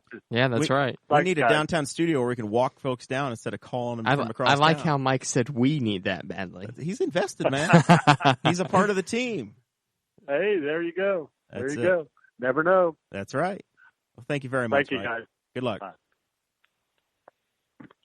So yeah, looking at the look, there's Chase again. I'm back. Uh-oh. It sounds like you're in a bathroom, Chase. Yeah, did you guys go to a tunnel for this call? I'm in that little closet again, guys. I told you it's so hot here. And then the boss hog was coming. The boss hog to finish. I mean, they just showed up, signed at least 3 more babies for it. I can't believe all these people keep bringing babies in there. How many beers are you up to? How many beers? I'm at 96 right now. It sounds like he's starting to. It's starting to slur his speech in there now. He is. I can hear it. We're going to discontinue this call. Already. It does not sound good at this point. Chase is getting rough. All right, guys. Hey, I'll meet you and I'll see if I can get another person on. All right, we'll see how it goes. All right, yeah. All right, he's still looking. Still looking to see who he can come up with. We have any other phone numbers that we can call? I'm trying. Some of these people at a certain level, you want to make sure that they're in the mood to talk because they don't know what's happened. Yeah. So we're politely checking with folks, but to make sure that they're down to talk before we just start dialing numbers. Has Aaron Dickin given Senator Donnelly our phone number yet? Yeah. Lane Siekman. We did reach out to Lane Siekman. Aaron Dickin saying that Lane Siekman bowed out via Twitter. It's definitely the 6th district race is going to come down to 2 people. It's going to come down on the Democrat side to Lake and Pruett. It looks like they are very close. Still waiting on results to come in. Henry County may be the deciding number in that race, believe it or not. See how that comes in. Of course, we don't know how many ballots were cast on the Democrat side versus the Republican side in Henry County. We still have no results from Henry County yet. We will get them all at one time. Yep, everything will be reported at once. So let's go ahead and check back in here on the 4th district. That one is still very close as well. That's the seat that the other open House seat in Indiana.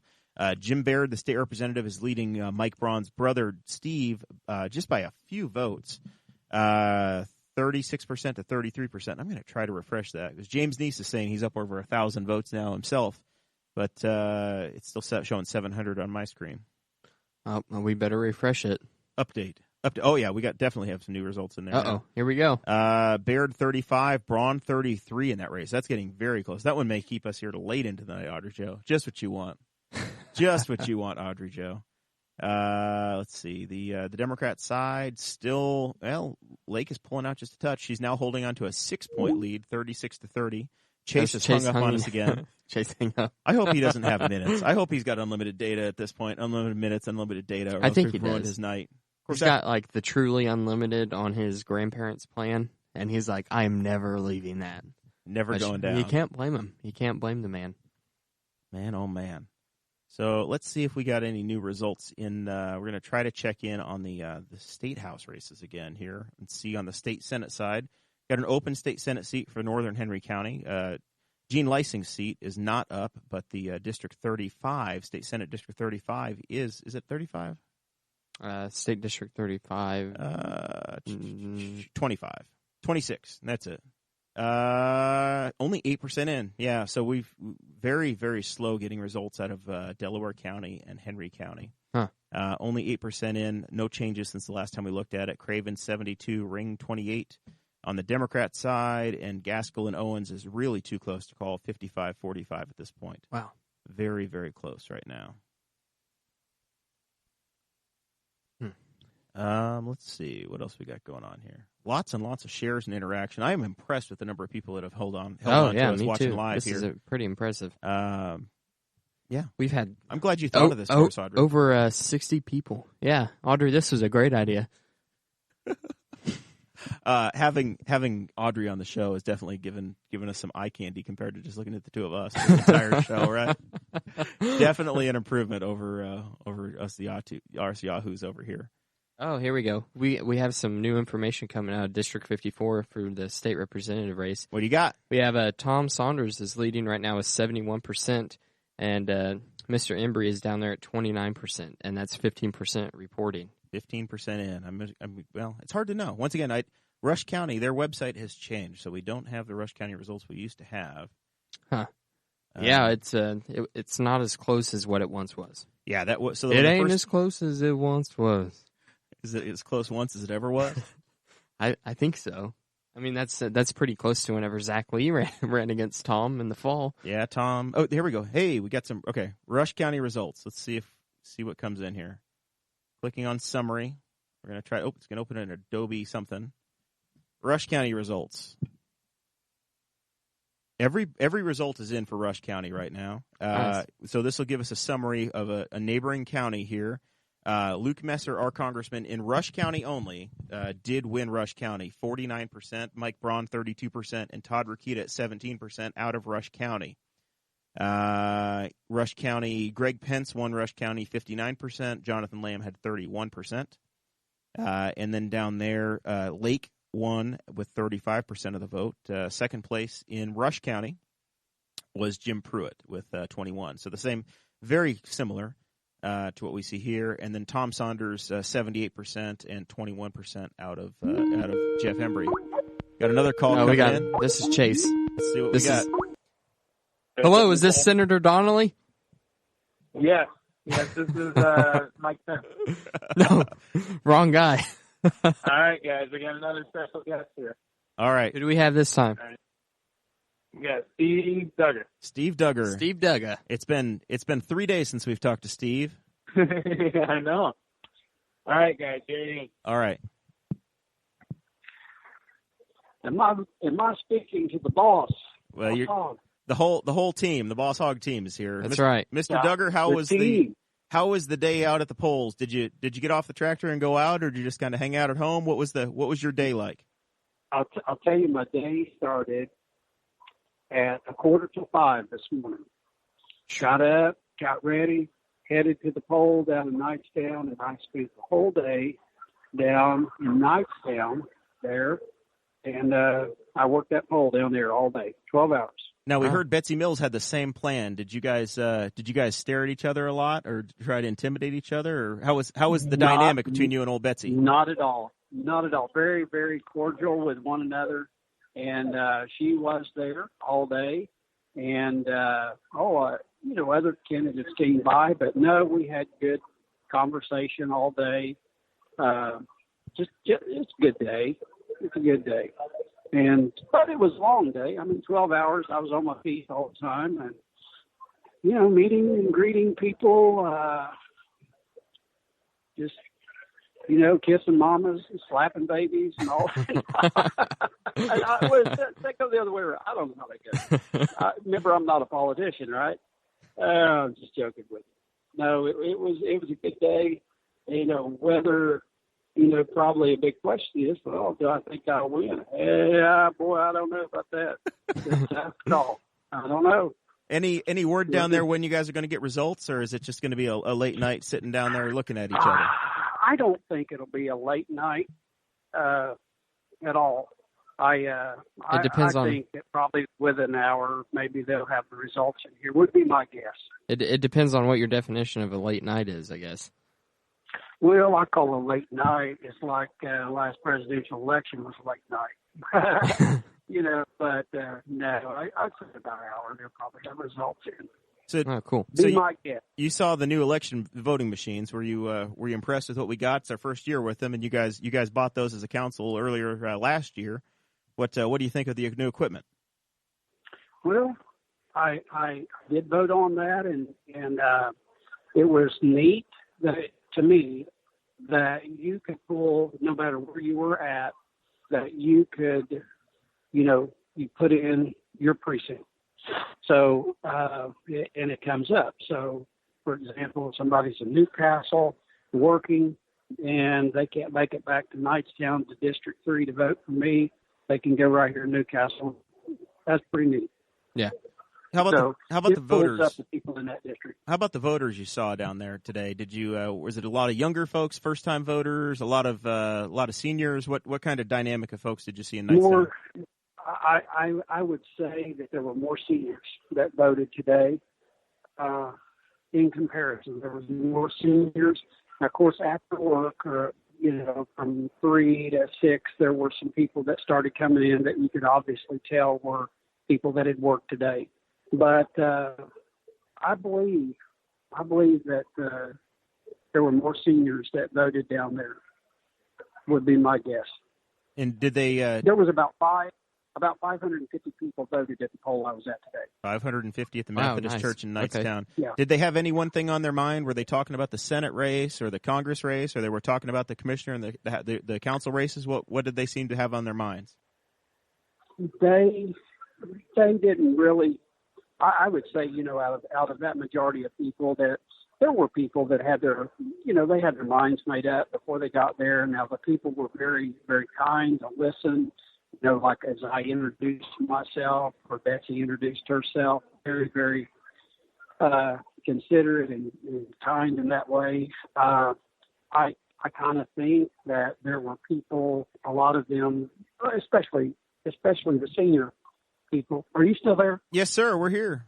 Well, the phone did something here. You may have got a caller in, but it's more than just a county local race. There's on the senators, running for Senate seat, of course, there's a Congress and things like that. So I still think for Henry County it'd be a low turnout in comparison to other races. The results will tell. But there used to be 3 polls in Knightstown, and now there's 1, and so approximately 550 people voted at that one poll today. Right. And so I kind of think that may have been a low turnout. Well, very good. Well, we wish you nothing but the best, Steve, and we're all going to have some results here shortly, and we'll just see how this thing goes. If I lose this election, are you taking applications there? I do have a little background in radio and television. I had a TV program for about 7 years, and I may be looking for, part-time employment up there for the Boss Hog Libertarian headquarters. I will warn you that the pay is much better as a county councilman than it is as a podcast host. But I'm sure we could find some time for you to share a microphone with us. How's $20 a month sound for you? Well, hey, I can empty trash cans, I can sweep floor, I can dust mics, there are things that I can do.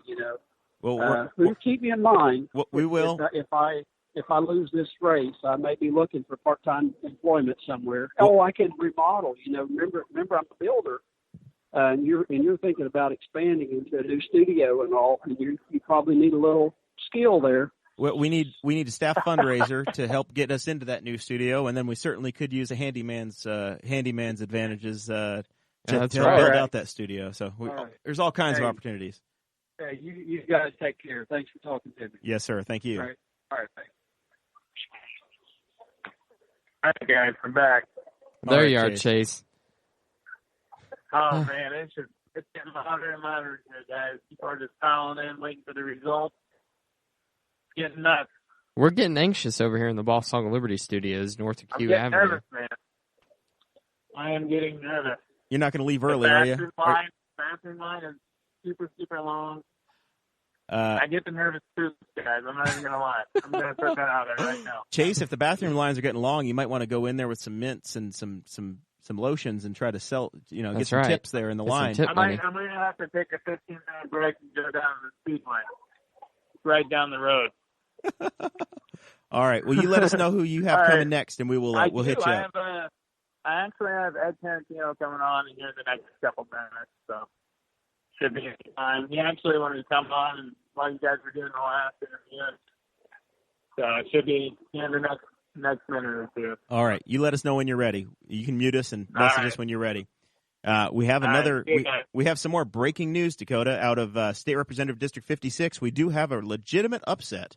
Wow. State Representative Dick Ham has been defeated by Bradford Barrett over there in the Richmond area, 67 to 33%. So that's just not a very good name for politics, I guess.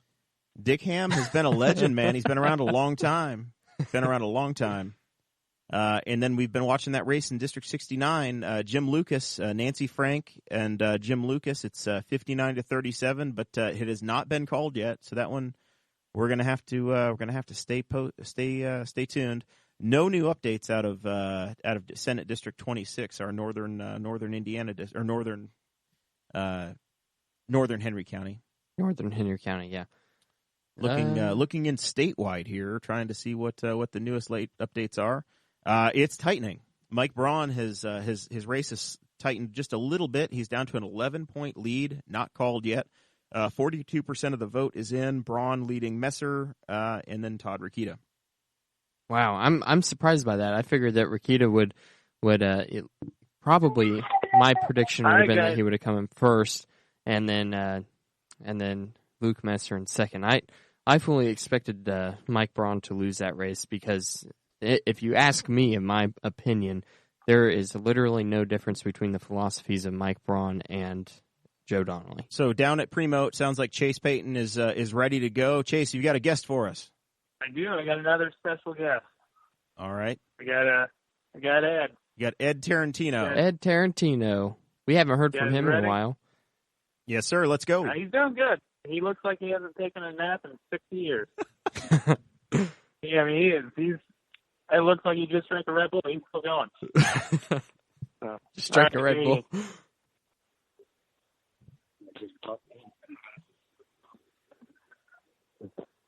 This is Ed Tarantino. Hey Ed, you're on the Boss Hog of Liberty. Boss Hog, guys. We are doing awesome. You're on Facebook Live right now. Yeah, have some supporters, some people who voted for you in the live stream. Tell me a little bit about what you did today. Well, I started off in Mount Summit, and I visited all 12, voting places. Spent, half hour, 45 minutes, and then I started the rounds again until they closed. You made it to all 12 polling places today. I made it to 3 of them twice. 3 of them twice. So what were people talking to you about? What were the number one things people wanted to talk about? Did they want to talk about your race? Did they want to talk about the Senate races? What was on people's mind? Well, most of the people didn't have long conversations. A lot of people just wanted to get in and vote and get out. Some of the people, they were supportive. They come out and they say, I voted for you, Ed, and that was great, And a lot of people, you couldn't tell which way they voted. So I still have no idea, how this is going to come out. But it was a great experience. I had a lot of fun today. I met people that I hadn't seen in years and years sometimes. I seemed to be at the right place at the right time. I saw my old general from the National Guard. He voted in Knightstown. Oh, wow, that's cool. Yeah. General Henry. Not too many generals around the county. Well, good deal. It sounds like you made the most of it. How many students and volunteers did you have working the polls for you today? What kind of ground game was going on with the Tarantino campaign? Well, between my 14 campaign managers, we managed to have someone at each place most of the time, I would say. You know, we were pretty well represented, just about all 12 places, and I'd say at least 10 hours out of the 12. I don't think we make it. You know, some people stay 2-3 hours and leave, and we tried to shuffle people around, so we always had someone there, and I think we did pretty well. All right, good deal. I'm glad to hear that, Ed. Well, yeah, it was fun. We're all anxiously awaiting some results to come in. We've heard that some numbers that maybe 8 of the 12 precincts have reported is what was reported in our chat, but none of the numbers are going to come out until they all get released.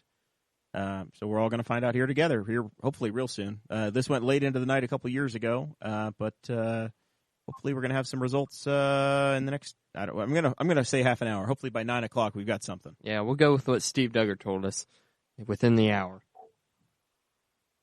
Okay, well, that should be reliable. Well, congratulations on running, Ed, and we will hopefully we'll see something here before too long. All right, nice talking to you guys, and thanks for your show. I really appreciate it. Yes, sir. Thank you.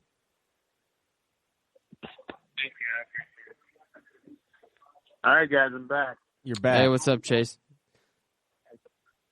All right, I just saw Butch Baker walk in. I'm gonna try to work my magic one more time. We're gonna try to get Butch going. Bet your eyes at him. He likes he likes it if you approach him just the right way, Chase. I'm wearing my tight pants today, Jeremiah. I'm pulling out every trick out of the book. Every trick in the book. All right, and then the other people that we have not talked to yet, I guess, are Susan Hoon and Peg Stefandel. I don't think either of them are there, so we may have to ring them up on the phone. Yeah, we'll have to talk to them separately. We'll try to catch them separately. I heard Susan wasn't going to make it out tonight, and I don't think Peg's here either. So. All right. All right, boys. I'm going to go back to work. I'll meet you guys. Do the best you can. All right. Catch you later, sweetie. Love you. Love you too. All of Henry County loves you, Chase. Everybody here. Yeah. They all love you. Audrey keeps coming in and out. I'm hoping against all hope that she's got a water. We've talked for about 2.5 hours, and I'm at the bottom of my drink. I'm about ready to start eating limes. I brought a sixer of Sam Adams Revel IPA up with me. She almost let the dogs in here. That would have been a disaster. All right, Dakota, I'm going to have you ring this number right here. We're going to talk to the Pruett campaign. They're in a very tight race right now. We're going to try to get Jim Pruett on the line, and he's calling back to Chase. We're going to hold off on Chase for a minute. We're going to try to call into the Pruett campaign. They're coming right down to the line between Jeanine Lake and Jim Pruett. Jim ran all over the state of Indiana today, or at least all over East Central Indiana, and we're trying to arrange the dialing. I'm holding my laptop up high, so if you're watching the live stream, all you can do is you can see my laptop and the big Indy 500 sticker. Thank you, Audrey. We're ringing. Hello, is this Jim? Yes, it is. This is Jeremiah Morrell with the Boss Hog Liberty Show. You're on live with Jeremiah Morrell and Dakota Davis. How's the day going, sir? Well, we don't really know yet. As far as the day went, I started early in the morning in Decatur County and then went to Shelby County briefly, and then went up through Hancock County, and then went over to Henry County and then up to Delaware County. Wow, so I spent most of the afternoon in Delaware County. You've been all over the district today, then. Well, I didn't get to any of the southern counties. There's 19 counties in this district. It's just almost impossible to get to every single one of them in one day. I guess you could drive through all of them, but you wouldn't be able to stop and do anything. So We don't know yet. I mean, the numbers are real close from what I understand, and so I mean, it's looks like it's neck and neck between me and Janine Lake. So I don't know where that's going to wind up, but I don't know. I haven't heard a whole lot of numbers. I'm here in Connorsville right now, and so I don't know. I haven't heard any numbers out of the southern counties along the river. I've heard some numbers. I think I'm doing okay in Jennings County and I think Scott County, but I haven't heard anything from Ripley, Franklin, Dearborn, Ohio, Switzerland, or Jefferson County. So I don't know where we're at down there yet. So as you talk to voters today, Jim, what kind of feedback were you getting from people as you met them at the polls? What was on their mind today? You know what? I didn't get a lot of feedback from people. Most of the people, you just, you introduce yourself and they said, okay, thank you. And then they went in and voted. So I wasn't getting a lot of feedback at all. Some of my campaign workers, I think it was pretty much the same for them as well. So I'm not real sure. I wish I could answer that question, but we weren't getting a whole lot of feedback from the people going in to vote. In fact, a lot of times when I was, because I was only able to spend a few minutes at each polling place. I don't know how many of them I hit today, but I mean there was a lot of them, and really, like Hancock County, well, it's very heavily Republican, and so there really weren't a whole lot of people voting at the times. It seemed like when I was there might be one or two that would come in and you'd introduce yourself and, you might ask if they had any questions. They'd say nope and go right on in. So, in fact, I had one guy he just ignored me completely and just walked right on by. So, you don't want to interfere with people, and you don't. If they made their choice, they've made their choice. And so, but yeah, I didn't get a whole lot of feedback from people, one way or the other. So we're just kind of looking at the numbers here, and I just, like I said, I don't know. We're just kind of waiting to see where it's going and what the trend is. I haven't even heard anything out of Delaware County.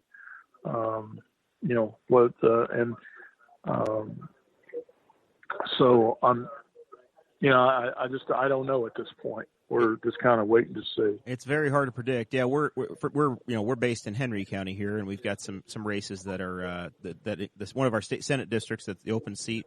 Watching that one, and we're waiting on results out of Delaware, Henry, and Madison counties in that race. There are no results in from Henry County whatsoever on our side, so still very early for some of what we have. But it looks like if you're not a winner tonight, it's going to be a very strong showing, if nothing else. Maybe you can tell me. Do you have any results on Henry County for the 6th District Congressional? Or yeah, so Henry County is all going to come in at one time. Henry County is going to come in at one time with their new voting machine. So we hear that 8 of the 12 polling places have reported, but they're not going to let us have any information until 100% of it's in. So it's going to come. Henry County is going to come in at one big lump to us. So right now there are no Henry County results at all.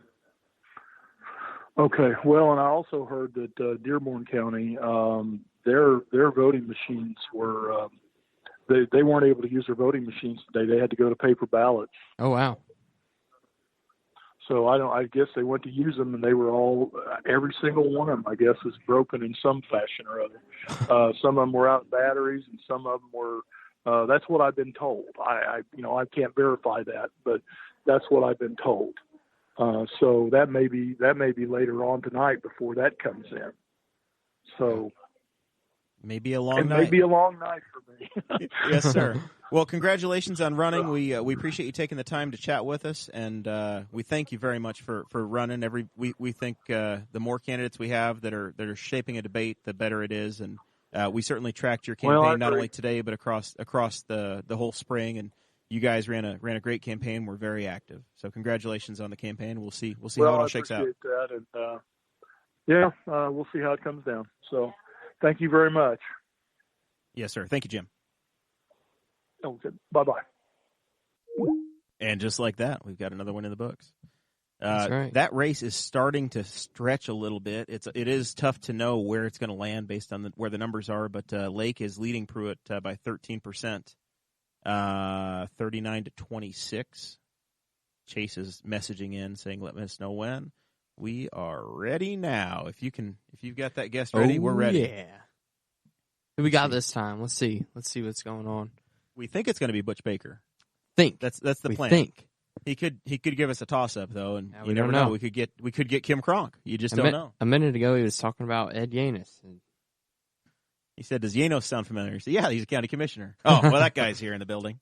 You never know. This is the very first time we've had Chase on the doing something like this. So this is he's been an all-star, man. He has. He's done really well. I'm impressed. I've been impressed with him the whole time. He's found everybody. We're still hanging on to a ridiculous number of live viewers as well. We appreciate it very much. Yep, it'd probably be a good time for Audrey to read that Patreon note again for us if she doesn't have it memorized by now. Get a good advertisement in. What supports this show over here? She's searching. Oh no, Chase is coming. We missed our chance. Sorry, Audrey. This might be the county commissioner. Hey, how's it going, Chase Peyton? You are on WZPL Ball Song of Liberty. I thought this was WEBN. All right, guys. I got a special guest here. You guys ready for him? I'm ready. We're born ready. All right, here he is. Hello, guys. Commissioner Baker, how are you, sir? Good. We recognized this How you guys voice. doing? Good. Well, we're about 2 hours into a show with no pee break, so we're hanging on for dear life. Well, you guys aren't drinking today, are you? I started drinking, but now I'm onto the water. I'm drinking. Okay, I got you. So tell us about your day. We heard we heard you were late arriving at the party because you're out picking up all your signs already. What was the day like? And that's been a tradition. I did that the first time I ran for sheriff. Of course, back then it was usually 9:30 or so before the results would be back, and it's one of those things where I can come to the headquarters or wherever they're gathering at and sit and wait with everybody else, or I can go out and start getting my job done by picking up signs. So I started picking up signs back then. I get a good chunk of them picked up. We've got more picked up this time, but I anticipated that they'd be back around 8 o'clock. So We'll see. I had to stop. Any idea whenever the results are going to come in on this? Have no clue. Came in and somebody said there was one precinct that hadn't got reported in yet, and that's what they were waiting on. Oh, so close. Yeah. It surely shouldn't take too much longer, and they'll have the results, and it'll be a all-inclusive results, and it'll be over with. So we need some feedback on how our boy Chase is doing down there. Is he conducting himself okay, or has he been in trouble? Yeah, I'm standing here looking at him, and he was bellied up to the bar when I came in, but I didn't see any. I did not see any alcohol around him except for what everybody else was drinking. And he's standing here with my past years of experience. I would say that he is sober. All right. Well, if we can run a breathalyzer across him anyway, that would be good. Well, I guess we could probably get maybe a PBT up here and run him, and we'll see what happens. Anything for content. Anything for content. As we're killing time waiting on results, we may as well just start. But now if we do that, then we probably need to come to the studio. Come on down, you guys. That's right. Yeah, that's right. All right. Yeah, let's do it. Hey, we got the camera on. That way, everybody will be treated equally. Yeah, there we go. We are an equal opportunity provider. So tell us about your day, Butch. As you were out seeing folks, were there any issues on their mind, or do they want to talk about your race? Are they tired of talking about the county council or county commissioners races? I really think that most people when they're going to the polls, I'm going to say this is just Butch, but I'm going to say 90% of them have an idea who they're going to vote for when they head that direction. And when they get there, at least it's always been my gut feeling that most of them don't like to be bothered. To say hi to them or acknowledge you're there, they'll acknowledge you're there. That's not a big deal. But most of them are, a lot of them, you had the people walk by and they put their head down and sort of turned their head away from them as they walked, because they didn't really want to talk to anybody. The 5 or 6 or 7 people were standing there in a line. They really didn't want to engage. Now, some people did, but a lot of them didn't. And the ones that did engage, it was just quick.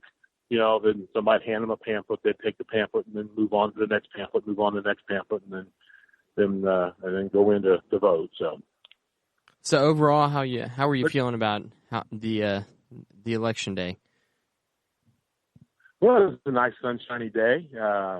Everybody at the different polling places that I went to, everybody seemed to be cordial, nice. All the participants that were, there supporting their candidates, they all seemed to be having a good time, and everybody seemed to be getting along. So there was a lot of food being brought around to the different the kids and that got out of school to help their candidates, and it seemed like pretty good turnout as far as the candidates and the candidates helpers and that kind of stuff. All right. Well, thanks for joining us, Butch. Hopefully we'll all have some results here soon, and everybody can sleep easy one way or another. Either it's on for another few months, or have a term to finish out and see what happens. So thank you very much, Butch, for joining us, and we'll try to keep Chase out of trouble. Not a problem. All right. I'll give him back the phone then. Yes, sir. All Thank you. right. You're on. Yeah. All right, guys, I'm back. Hey, what's up, Chase? All right, Chase, here's the deal. Dakota said that he will bring his credit card down and cover your bar tab, so you get what you want. You have a good time. That's right. Listen, man, I'll be honest. I brought Butch out here and in the outside area to talk to you guys because it was quieter. And I had my beer with me, and I wasn't even thinking. I was drinking it right on the street, and I was like, "Oh, what am I doing?" He was a sheriff. I'm breaking the law right in front of him. So he said he was going to give you a breathalyzer before you head back. Yeah, well, listen, man, I'm on like 102 right now. A .102? Is that what you're saying? No, I'm at 102nd. All right. So are they getting restless down there, Chase, waiting on results? Yep. There have been a couple of fights already. Fist fights? It's been. What? Have there been fist fights breaking out at the bar? Is that what's going on? Yep. I saw a beer bottle broken over someone's head. That's why we went outside. I got a little scared. I'm not gonna lie. I might need a change of pants. All right, gosh. Chase. Well, let us know if you find anybody else interesting. If you anyone you guys can think of? I don't know. Are there any candidates left down there that we haven't talked to? I think I've knocked them all out. To be honest, we've talked to everybody. We're famous guys. They just started lining up. Is Clay Morgan down there? Yeah, let's hear from Clay if he's in. Oh there. yeah. Clay's okay, here? I can find him. All right, there we go. All right. I'll get him on here in a couple minutes. Okay. You let us know. All right, man. So we are 2.5 hours into the results being in. 2.5 hours in, and we're still waiting on Henry County numbers to come in. Looking around the congressional races, 9th District, they've called both of those. Liz Watson is going to be the Democrat nominee. Trey Hollinsworth will be the Republican who's currently serving. Larry Bouchon is the Republican. He's easily won the Republican nomination again in the 8th. Andre Carson has won the 7th. The 7th on the Republican side is an absolute mess of. Oh gosh! Nobody's got much of a lead at all. Yeah. Wayne Harmon is leading Don Eason by just a few points down there. 6th District was called very early in the night for Greg Pence over Jonathan Lamb. 66% right now with 72% reporting. Still waiting on Delaware County and Henry County to come in. 6th district right now. Janine Lake is leading by 14% right now. She's stepped up a little bit. Then she's continuing to increase that lead. We got to say it's the Dave Letterman bump, and the results are in. Yeah, I think so. The results are in. We're waiting on a text to come in. We're going to have some numbers here in just a second. Yep. Waiting patiently for something to come across our screen. So as soon as we have something, we'll have them. But the results are in. That's right. I'm ready. Drum rolls. We got drum rolls. This is coming from Chase, who's hearing them live as they're being reported in the Primos restaurant. And we are waiting patiently. Who's going to be first on the line? Who's going to have everybody's nervous about it right now. So Chad Malicoat, the candidate, and the Republican club vice chairman or whatever he is, he promised to text us results as soon as they came in, and Chase is down there too. So the results are in. We don't know if they've been announced, but they're in. Waiting patiently. Waiting patiently. I'm seeing texts in the live feed that Susan Hoon has won. Really? That's what I'm seeing popping across our screen in the live feed. Yeah. See, I don't have the live stream right now. They're about to put them up. They're not on the screen yet down there. So Susan Hoon has won. Perhaps that's what. There we go. Get results. Here we go.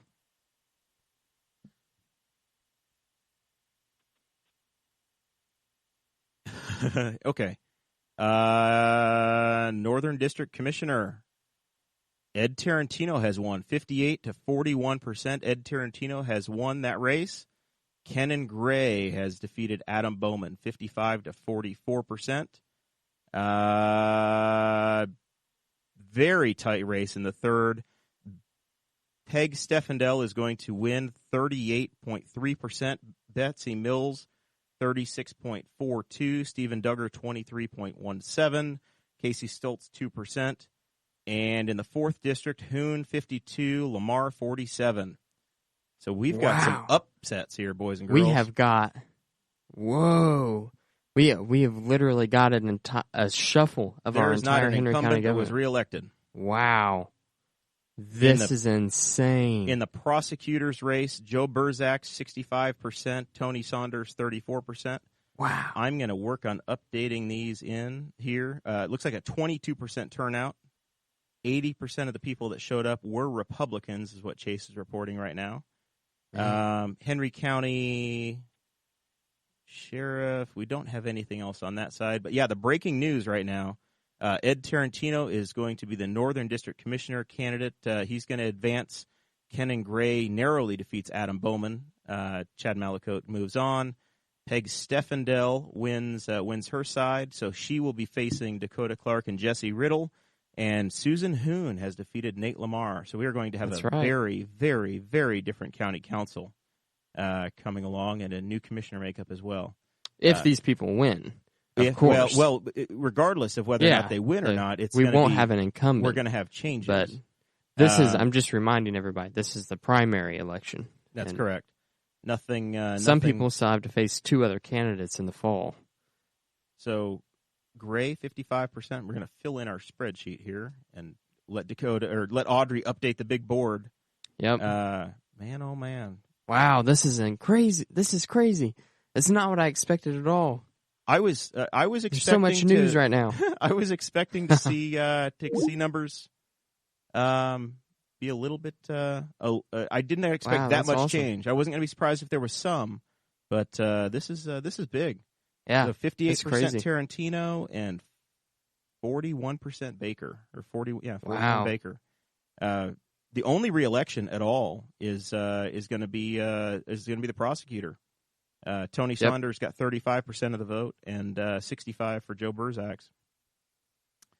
Let's see here. Still watching to see what happens here. Tom Saunders won. Chase is texting. Chase is now texting us like we don't already know. Filling us in with what's going on. If we were relying on Chase, then we would be like 10 minutes behind on the election results. Tell you what, it was Betsy Mills was very impressive. That was extremely close. I don't know if there's going to be a recount or not, but that is only, by my view, 32 votes that separates Stefandel and Mills. I mean, that is extremely close. Yeah, that is crazy. Stoltz got 36 votes, so that was enough right there to cover the spread. Stoltz, I keyed in the number of votes there. So I'll tell you what. Let's try to dial up Peg Stefandel. She's the winner. In the let's third see district. what happens. Let's have Dakota here try to ring her up. Please do not crack my laptop screen. Bull in a china shop. Yeah, you never know. You never know. You should have put these in a group chat with me so I could see it. Well, they're on a spreadsheet that you have access to. 4408. It's no, yeah, okay. We're dialing the Stefandel home now. This is, I hear, a home phone number. Mm-hmm. She's probably getting a lot of phone calls right now. She's going to get a weird number from the Boss Hog of Liberty show and go, what in the world is this?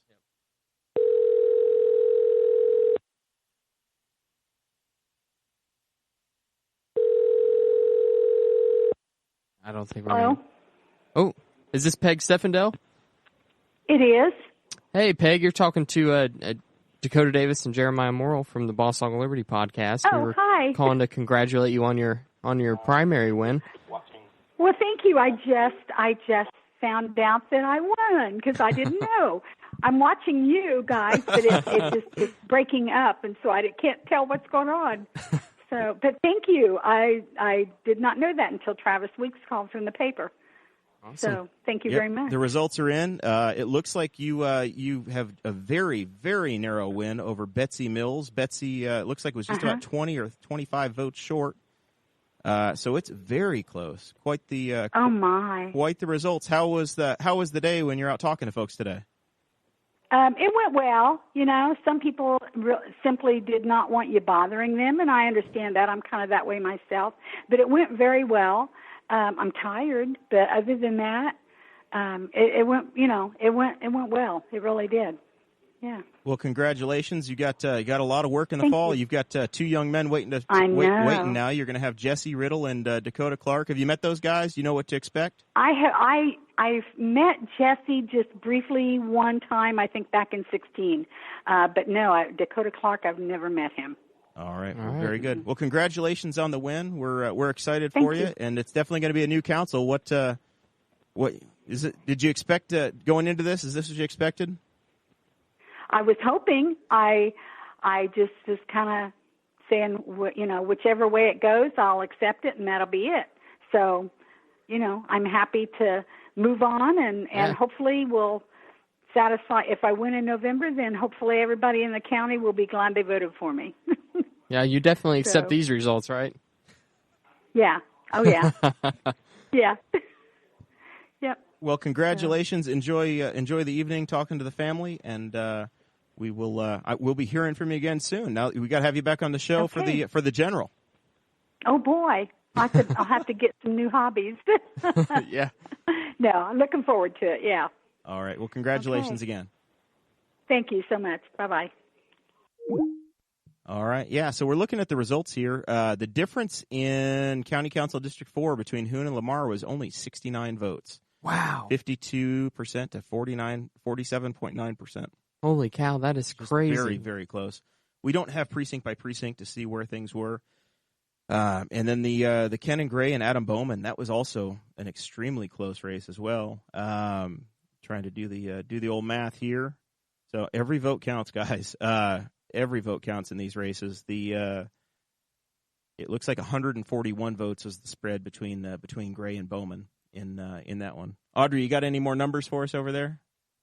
Anything called? State Rep Tom Saunders is going to advance. 87% of the vote is in. Saunders 68%, Embry 32%. So that one's going to be settled. Yep. Yeah, we're going to have Chase wants to know. Yeah, let's have Clay. We're going to try to get one more interview down there with Clay Morgan and see what comes out of that meeting. Yep. And then hopefully Chase didn't drink too much and he can drive back. Yeah, see if he gets out of there. What I don't know, there's a couple of races that we talked about wanting to see, and I don't see results on there yet. There are no results that were published or made available for us in the Henry Township board seat, which had Democrats running. Yep. So we have not seen any results in that race yet, and we haven't seen that precinct committeeman number 1 in Spiceland. So we're still waiting patiently to see if, we're see waiting if that on, one comes in. Waiting to see that. That would be our token socialist, Aaron Jacobs. He had a primary challenger this year of Jason Marshall. I actually went to high school with Jason. All right, so your phone should ring here in a second. With our boy, there it is, Chase Python right there. Hey Chase, what's up? Not what. Hey guys, I got one more special guest for us. All right. All right, here he is. See if you guys can guess who it is. All right, I want to hear it. What's up? Hey, look at that! I think that's Mr. Clay Morgan. Hey, I can't hear him. You can't hear him. Are you there? We're here. Is it not working? Hold on a second. Put another quarter in it, Chase. There it is. Hey, we're here. We're here. I put my quarter in. All right. Okay.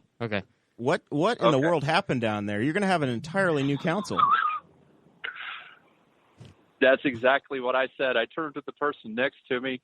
My exact words were, "This changes everything." Yeah, we've got. Yeah, it's going to be different. Yeah. Right off the bat, we've got a new council, no doubt about it, and obviously one new commissioner, and it's I said this today at the shop. I've said it to many people, and I'll be 100%. As far as Butch, I've always heard. I don't know Ed Tarantino. I've heard great things about him. I've seen him a couple of times. But I like Butch. I've enjoyed working with Butch, and he's been nothing but honest and understands the county. But, as far as the wind farm issue, which seemed to be the topic, I said that's the one race that is going to speak very loudly because it was a county-wide race. And I said that will speak loudly. And Ed won. It did. So it's going to be different. What's the mood in the room down there? Is there some shock? Is there what kind of read have you got? Yeah, I think obviously a lot of people were really happy, and I think there was a little shock, just among everybody. I think some that won were probably like, "Holy cow, we did it!" And the ones that lost. I think you felt their heart sink a little bit. Yeah. No fist fights have broken out yet, though? No fights. No. No, everybody, nobody was falling out. Nobody left early. Everybody's still in there chit-chatting and patting each other on the shoulder and having a good time. So. Well, thanks for joining us, Clay. We know you're going to be on here, I guess, here in a couple of weeks. We're going to have a Thursday show with our boy Clay coming back on the program. Yeah. We'll have to talk about the Braun win. Has that been declared? Time. Has that been declared? Well, I don't know that it's been officially declared, but that's the news, man. I've seen Rakita and Luke on TV giving their speeches. So, But anyways, we'll have that one for later. We'll save that one for later. That's right. Well, it looks like 61% of the vote is in on that one, and it has been called. Mike Braun has defeated 2 congressmen. This is a night of change out here, Clay. Big night of change. 2 congressmen go down. It is. Man, it is crazy. I mean, it's interesting. It's interesting. Mike the Rhino Braun. I mean, I have some friends that have been defeated tonight, but there's still honestly there's some excitement in the air. I mean, because of change. I mean, sometimes change is good, and so I've still got a couple more years on the council to work with these people, and I think one advantage I'll have is some of these new members are going to be, they've been upset with county government. They don't like the way county government's ran. So I've seen some different things in county government that I think could change also. So, maybe I can get with them and maybe we could get some good things done. Well, thanks for joining us tonight, Clay. This is definitely a historic day for Henry County. I can't remember a single time where we've had this much change in county government in one day. So we're gonna have quite the show coming up. The Senate seat, by the way, is very close still, not called yet. 86% reporting. Mike Gaskell is leading Stephanie Owens on the Republican side, and Dave Ring is closing in on Dave Cravens with 79% reporting in that race. So, lots still to be decided this evening. But Henry County, big news today. So, thank you very much, Clay. We'll talk to you soon. Hey, we'll see you soon, guys. Bye. All right. Thank you. All right, guys, I'm back. All right, What's Chase. up, Clay? We're going to give you some homework. See if you can track down what happened with the Democrat side. If anybody's got the actual results for the Henry Township seat. Hold on. Henry Township seat what? Henry Township Board. See if we got anything on that one. And in Spiceland, there was a precinct committeeman race with our boy Darren Jacobs. We want to know how that one went as well. Yeah, we need to know that. All right. We don't want to sign off without having that information. I'm tracking down Chad right now. All right. See what we can come up with. Here. And we need to You congratulate talk to Chad, him. too. He'll know. All right.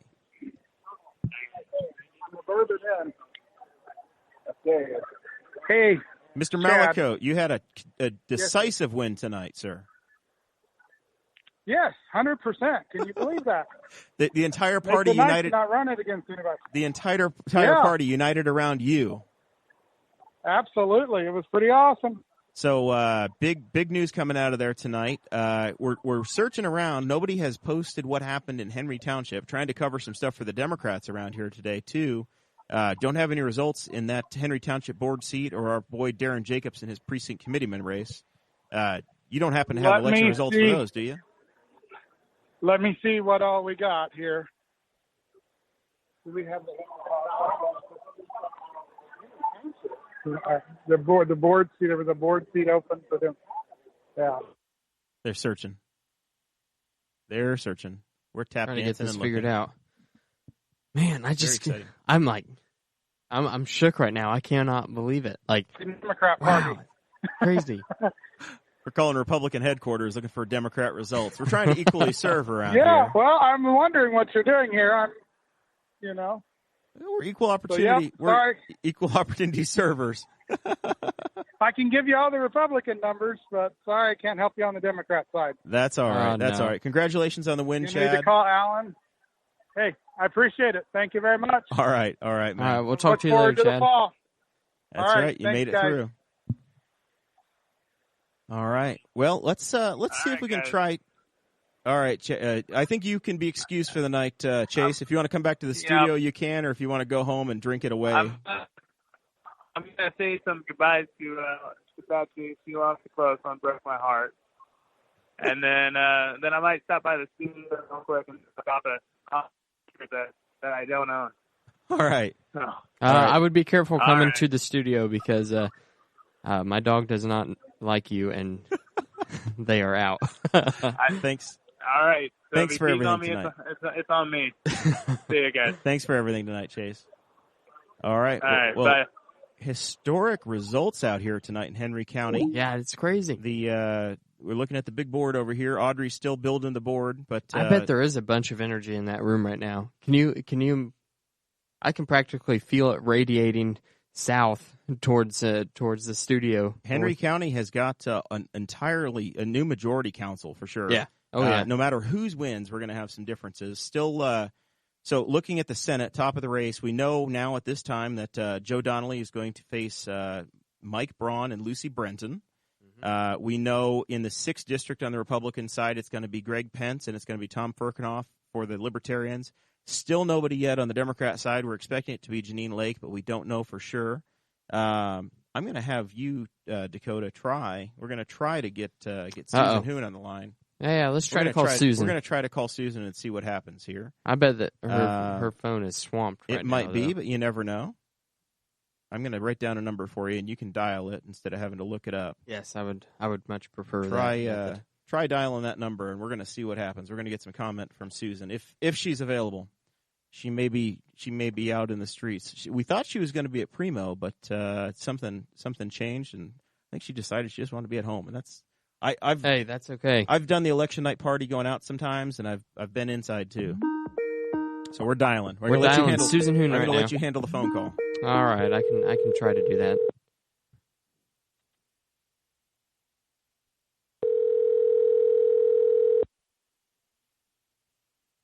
We're ringing. Ringing.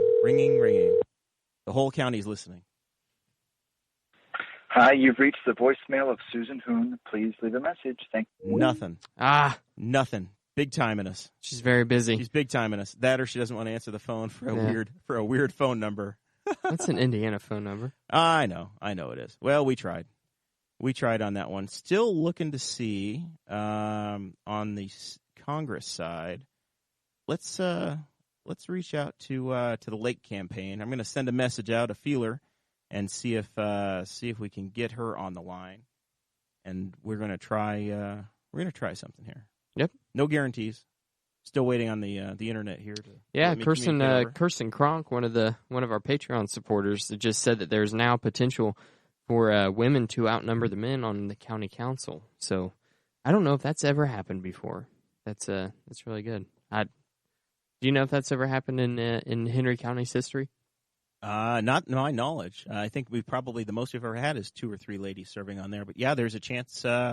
Right now, the 3 at-large seats are held by men, and there are women that have made it through to the fall on all of these. Yeah. Very interesting.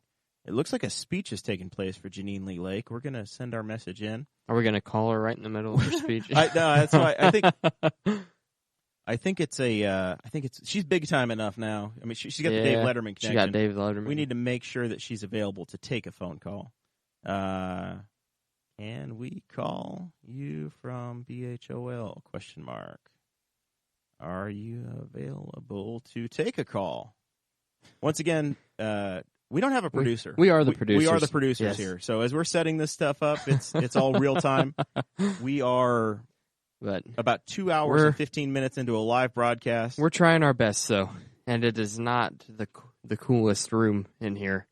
With the 3 of us sitting in this tiny room. It's 3 of us, and I'm in my long-sleeve shirt trying to look semi-professional around here. I knew that was a bad idea. So it's all right. It's all right. It's a house built in 1914. Maybe the new studio, once we get there with the Patreon money, will be a little bit better. So, yeah, big upsets, though. We started with the upset over in Wayne County with Dick Ham losing to Barrett in the primary over there in District 56, I guess it was. No information yet on State Senate, the Open State Senate District 26 that's in Henry County. Still waiting on that one to come through. I'll tell you what, Dakota, let's try. We're going to try this number here and just see what happens. All right, we'll see what happens. We're going to see if we catch... Is she on a live video right now? Maybe we'll see her pick up her phone on her Facebook page. We're going to try. It's like working without a net here. We're going to see what happens. All right. And I'm going to let you handle it. That way, if it goes terribly wrong, she remembers it was Dakota Davis that interrupted her speech. Yeah. You never know.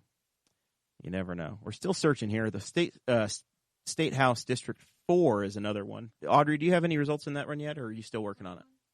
District 4. No, you don't have anything written She's down. trying to make a finalized version of the whiteboard. So we've got District 4, Republican side. Baird is pulling away 37 over Steve Braun, 31. All right, Dakota, this is all you. All right, I can handle it.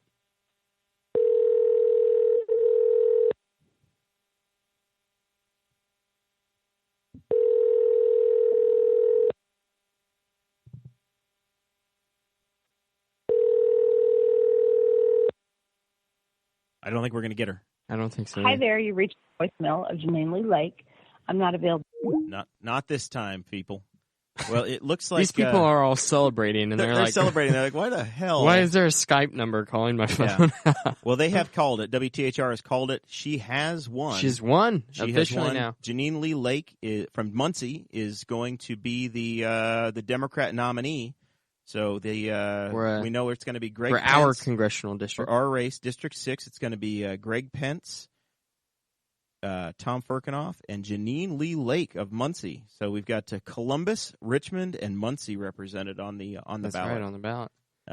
So that one's final. Still waiting to know on that State Senate District 26, and in the House District 4, there's no information yet. Does anybody watching right now, any of the 65 people watching, know what happened with the Spiceland board with Darren Jacobs and Jason Marshall? We need to know. The results are not posted yet. Let's see if we can find an electronic version on the Henry County site. Let's see how quickly they get that updated for the general world. We can't even get our CFA4s online. A guy can dream, can't he?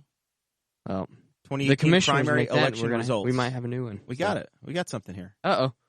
They're all zeros. It's a blank sheet. Oh. There's nothing there yet. So they put they put a document titled election results in that didn't have anything written in it. It's blank. Let's see here. We're still searching. I think we're about at the point where we already got all the results we're going to get for the day, though, Dakota. I don't know that we're going to have anything else that we can solve tonight. I would love to get an answer in that Spiceland Township one. I would too. I'm going to have to call Darren. I'm going to send a text. Give me Darren's phone number, and I'm going to call him on Skype. All right, we can live on the air. All right. Do you have Darren's phone number? Yeah, it's right there. It's the top of the screen. The top of the screen. You talk about me being hostile. Yep. Calling him. After hours, checking in. We're going to see what happens. I'll handle this one, too. This is an unauthorized phone call. Yeah, he doesn't know. We checked with a lot of these folks. This is borderline terrorism. Hello. Hello, is this Darren Jacobs? Yes. You are on the Boss Hog Liberty podcast with Dakota Davis and Jeremiah Morrell. You're live on Facebook right now. What? Do you have the results from your race? Okay. I don't. I haven't seen anything. I haven't heard anything. It's a big secret in the county because we don't know either. Been some big changes in Henry County politics tonight, but we don't have anything on the Democrat side. So Dakota literally said, hey, let's call Darren and see if he knows what happened with himself for his precinct committeeman job. They didn't, so nobody's posted the results? Not for the you Democrat yet. Side? No, not for the Democrat side. We haven't seen it yet. Still looking. I don't know. We'll check the citizens of Henry County. We'll keep looking. But all right. Well, anyway, thank you for talking to us, Mr. Town Councilman. Nope. All right. Thank you. Any analysis of the results today? What the voters have picked? I haven't. You haven't seen them yet? Go ahead. I haven't seen them. No. Oh, okay. So we'll break it down for you real quick. Henry County Commissioner, we have Ed Tarantino won. County Council 1, we have Kenon Gray won that one. Henry County Council 3, Peg Stefandel won that one. And then Henry County Council 4, that was Susan Hoon. Interesting. So yeah, all right. It's a big old shakeup. All new council. The prosecutor has carried through his race, but the council and commissioners are all new. And right. The Democrats have nominated Janine Lee Lake out of Muncie for the 6th district, and Greg Pence won early in the evening in that race. So, anyway, we appreciate it, Darren, and wish you well, and thank you for taking our call. No problem. Thank you. All right. Is there anybody else in the phone book of Henry County citizens you want to wake up at this point today? We'll just talk to everybody. I think that he was in bed. I'm pretty sure he was. He's not really in the mood to take your phone call. Not in the mood for you. That's okay. He still did it. That's all right. He's a good man. All right. Well, we'll run down the summary here one more time with the results that we have before we end the show. U.S. Senate Mike Braun self-financed his campaign. He's the winner. I think Chase Peyton is downstairs. Maybe we're not going to sign off just yet, but we'll bring Chase in and get his word from the studio. I tried telling him my dog didn't like him. There's a dog alarm going off in the basement. You talk for a second. I'm going to set his mic up. I'm shuffling things in the studio. We can do that. He can just take Audrey's spot. Uh-oh. It sounded like it's getting dirty down there. There could be bloodshed in the basement, down in the entrance to the downstairs. Studio. This could be bad. We don't know yet. I might have to rush Chase Peyton to the emergency room today for a horrible leg wound. Man, this is a shocker of a night. Very historic really for Henry is. County. It really, really is. Very, very historic. Hold up that board for the screen while we're waiting. Hold up the board with the numbers of what we got here. Dakota's looking and reaching. So there's Chase. We're gonna have Chase sit in the in Audrey's seat over here. Make sure you get the door closed. Oh my God, there went the camera. Oh my God. It's still on the ground. The camera is fallen. Chase Peyton has. There are 70 people. There are 70 people that are watching that just watched you crush to the ground. There's no telling where that's at right now. Okay, just let it sit. Oh gosh. I knocked Chase over comes the in, camera. knocks down the board. Hold up Audrey Jo's board. We got to see how Audrey's got this thing done. She's sat here all night with us. So here it is right now. Mike Broyles is telling us that you were getting some dirty looks, Chase. I don't know, man. I had a lot of fans. You had a lot of fans. So this is what Audrey wrote down. She's got the U.S. Senate with Mike Braun, U.S. House in the 6th District, Republican side going to Pence, and then we know, of course, Jeananne Lee Lake. And then Henry County Prosecutor, we have the incumbent Henry County Commissioner Ed Tarantino. County Council District 1 is Kenon Gray. County Council District 3 is to Peg Stefandel. And District 4, we have Susan Hoon. So these are the final results for the Henry County primary, and District 6 on the side. It's a big old shakeup, man. It's a big old shakeup. What was the energy in that room like whenever you left? Well, there were a lot of surprises at first when the results came back. A lot of surprises, but honestly, everyone handled it pretty well from what I saw. Yeah, a lot of good people down there. There weren't anybody. They weren't cussing at each other. There was some cussing going on right before the results came on. But the beers are flowing, man. I had like at least 150 beers while I was down there, and I was only down there for 30 minutes? I don't know. The time went by so fast. It was a ton of fun. So, but good atmosphere. Cool. Are you glad that you went? I am. I was a little nervous at first because I didn't know many of the people, but they were all pretty friendly. They were pretty welcoming to you? They were pretty welcoming. I only got punched one time. You almost got punched by Dakota when he knocked over his camera a second ago. I sent the whole county to the ground. We got the whole county watching. My bad, man. Man just got crushed. We had 70 people watching live when you did that. It is what it is. That's what happens when you drink so much. Yeah, 150 beers. You snuck out just before the commissioner could get you tested. Yeah. I had to pull a little sneaky poo. I saw him looking for me through the crowd as I was walking out, and I just did a little dip. I was nervous. All right. Well, this is not an election. We'll remind everybody again that nobody was elected to office today in any of these races. This is a primary where the parties have selected their candidate.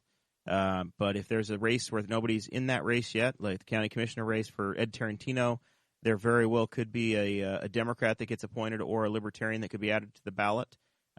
We have until July 3rd, correct? Basically until June 30th for primaries June 30th. to happen. Okay. So if you're not happy with the way the results go and you're consistent with the Democrats or the Libertarians, reach out to those county chairs and you can definitely try to have some influence and give the voters a choice. We don't want anybody on the ballot without opposition, because as good as this was to have this series and talking to these people over the last few months about the issues of the race, we need to continue that dialogue and make sure that we have challenged races in the fall as well. So as of right now, it's going to be Donnelly, Braun, and Brenton on the U.S. Senate side. The Indiana 6th District race, Jeananne Lee Lake versus Greg Pence and Tom Furkenoff. State Senate District 26 has not been called in either way. Ed Tarantino advances with the Republican nomination in the Northern District Commissioner race. There is no Democrat or Libertarian yet. on the Henry County Council District 1 race. It's going to be a three-way race. It's going to be a three-way race. It's an open seat now. Dick Bauslag has announced that he's retiring. It will be Kenon Gray, Pat Cronk, and yours truly, the Libertarian, Jeremiah Morrell, in the race. So that's going to be a fun one. County Council District 1 is going to be Robin Reno Fleming and Chad Malicoat. No Libertarian in that race yet. That's District 2. I'm sorry, District 2. I wrote one. I copied and pasted, man. It's been a day of updating. That's District 2. That's the other side of Henry Township. District 3 is going to be Dakota Clark, Peg Stefandel, and Jesse Riddle, who ran for that race in 2016. He ran for that seat in 2014 and then at large in 2016. Yep. And then in District 4, right now, there is no Democrat and there is no Libertarian yet.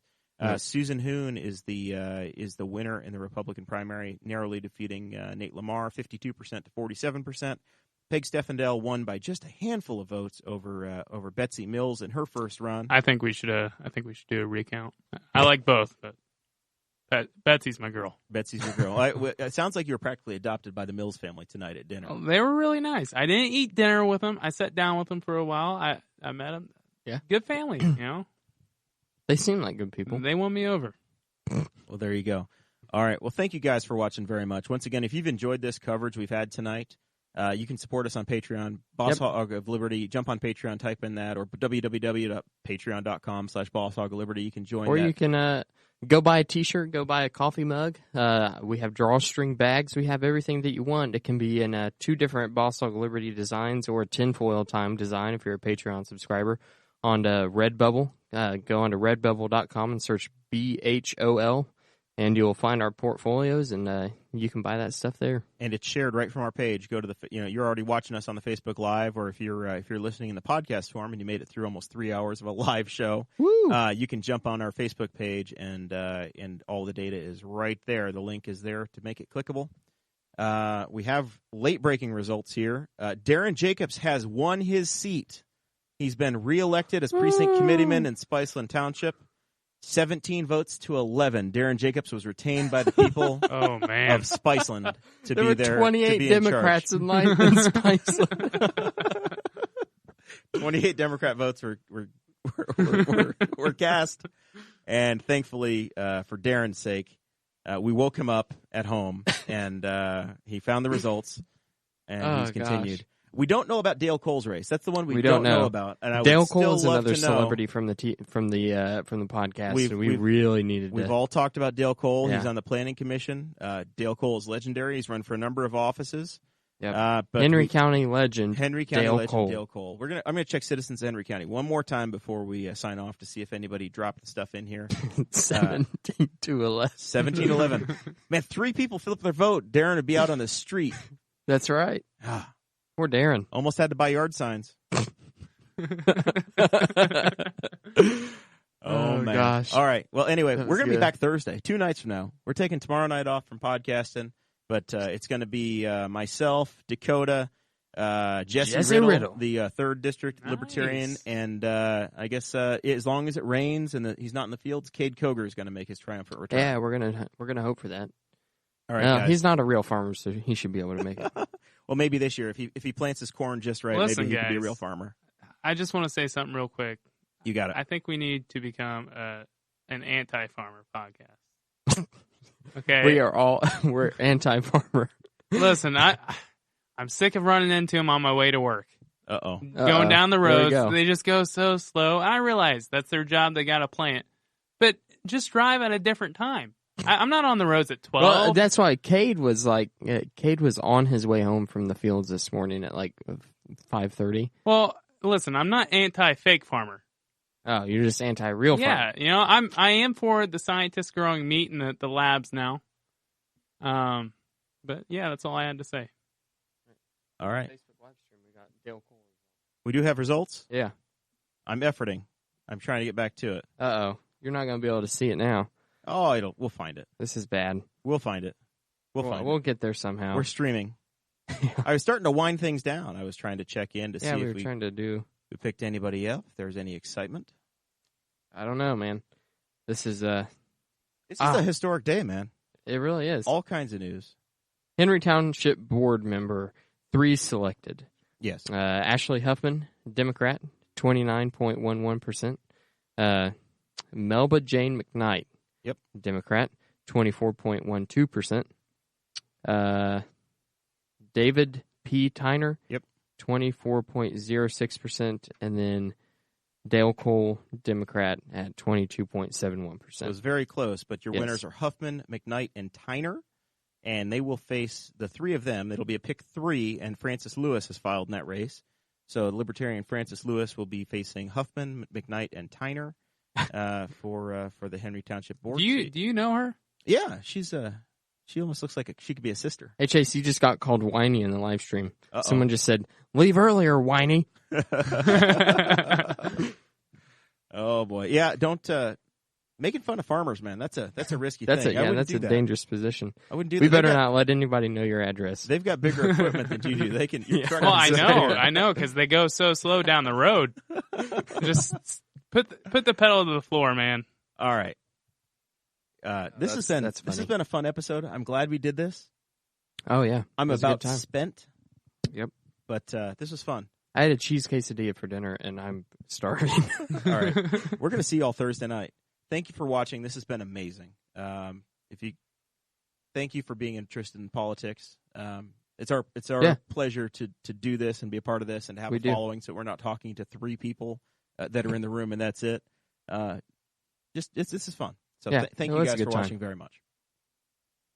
Thank you for listening to the Boss Hog of Liberty, which is part of the We Are Libertarians Network. I am Chris Spangle, and I am the founder of this network, and I invite you to listen to all of our shows, which you can find at WeAreLibertarians.com or by searching for these in your podcatcher. The flagship show is the We Are Libertarians podcast, where we apply libertarian principles to current events. The Brian Nichols Show is a conversation amongst Republicans, Democrats, Libertarians, Independents, as they talk about what is happening in the news. And we have many other podcasts like The Chris Spangle Show, Upward, The Cost, Raw Audio Politics, Miranda's World, and Tad Talk, which is quite a ride. So check all of these out. Go to WeAreLibertarians.com and you can check out all of our great podcasts. Thanks for listening. Thank you for listening to the We Are Libertarians Network. Get our other shows at WeAreLibertarians.com.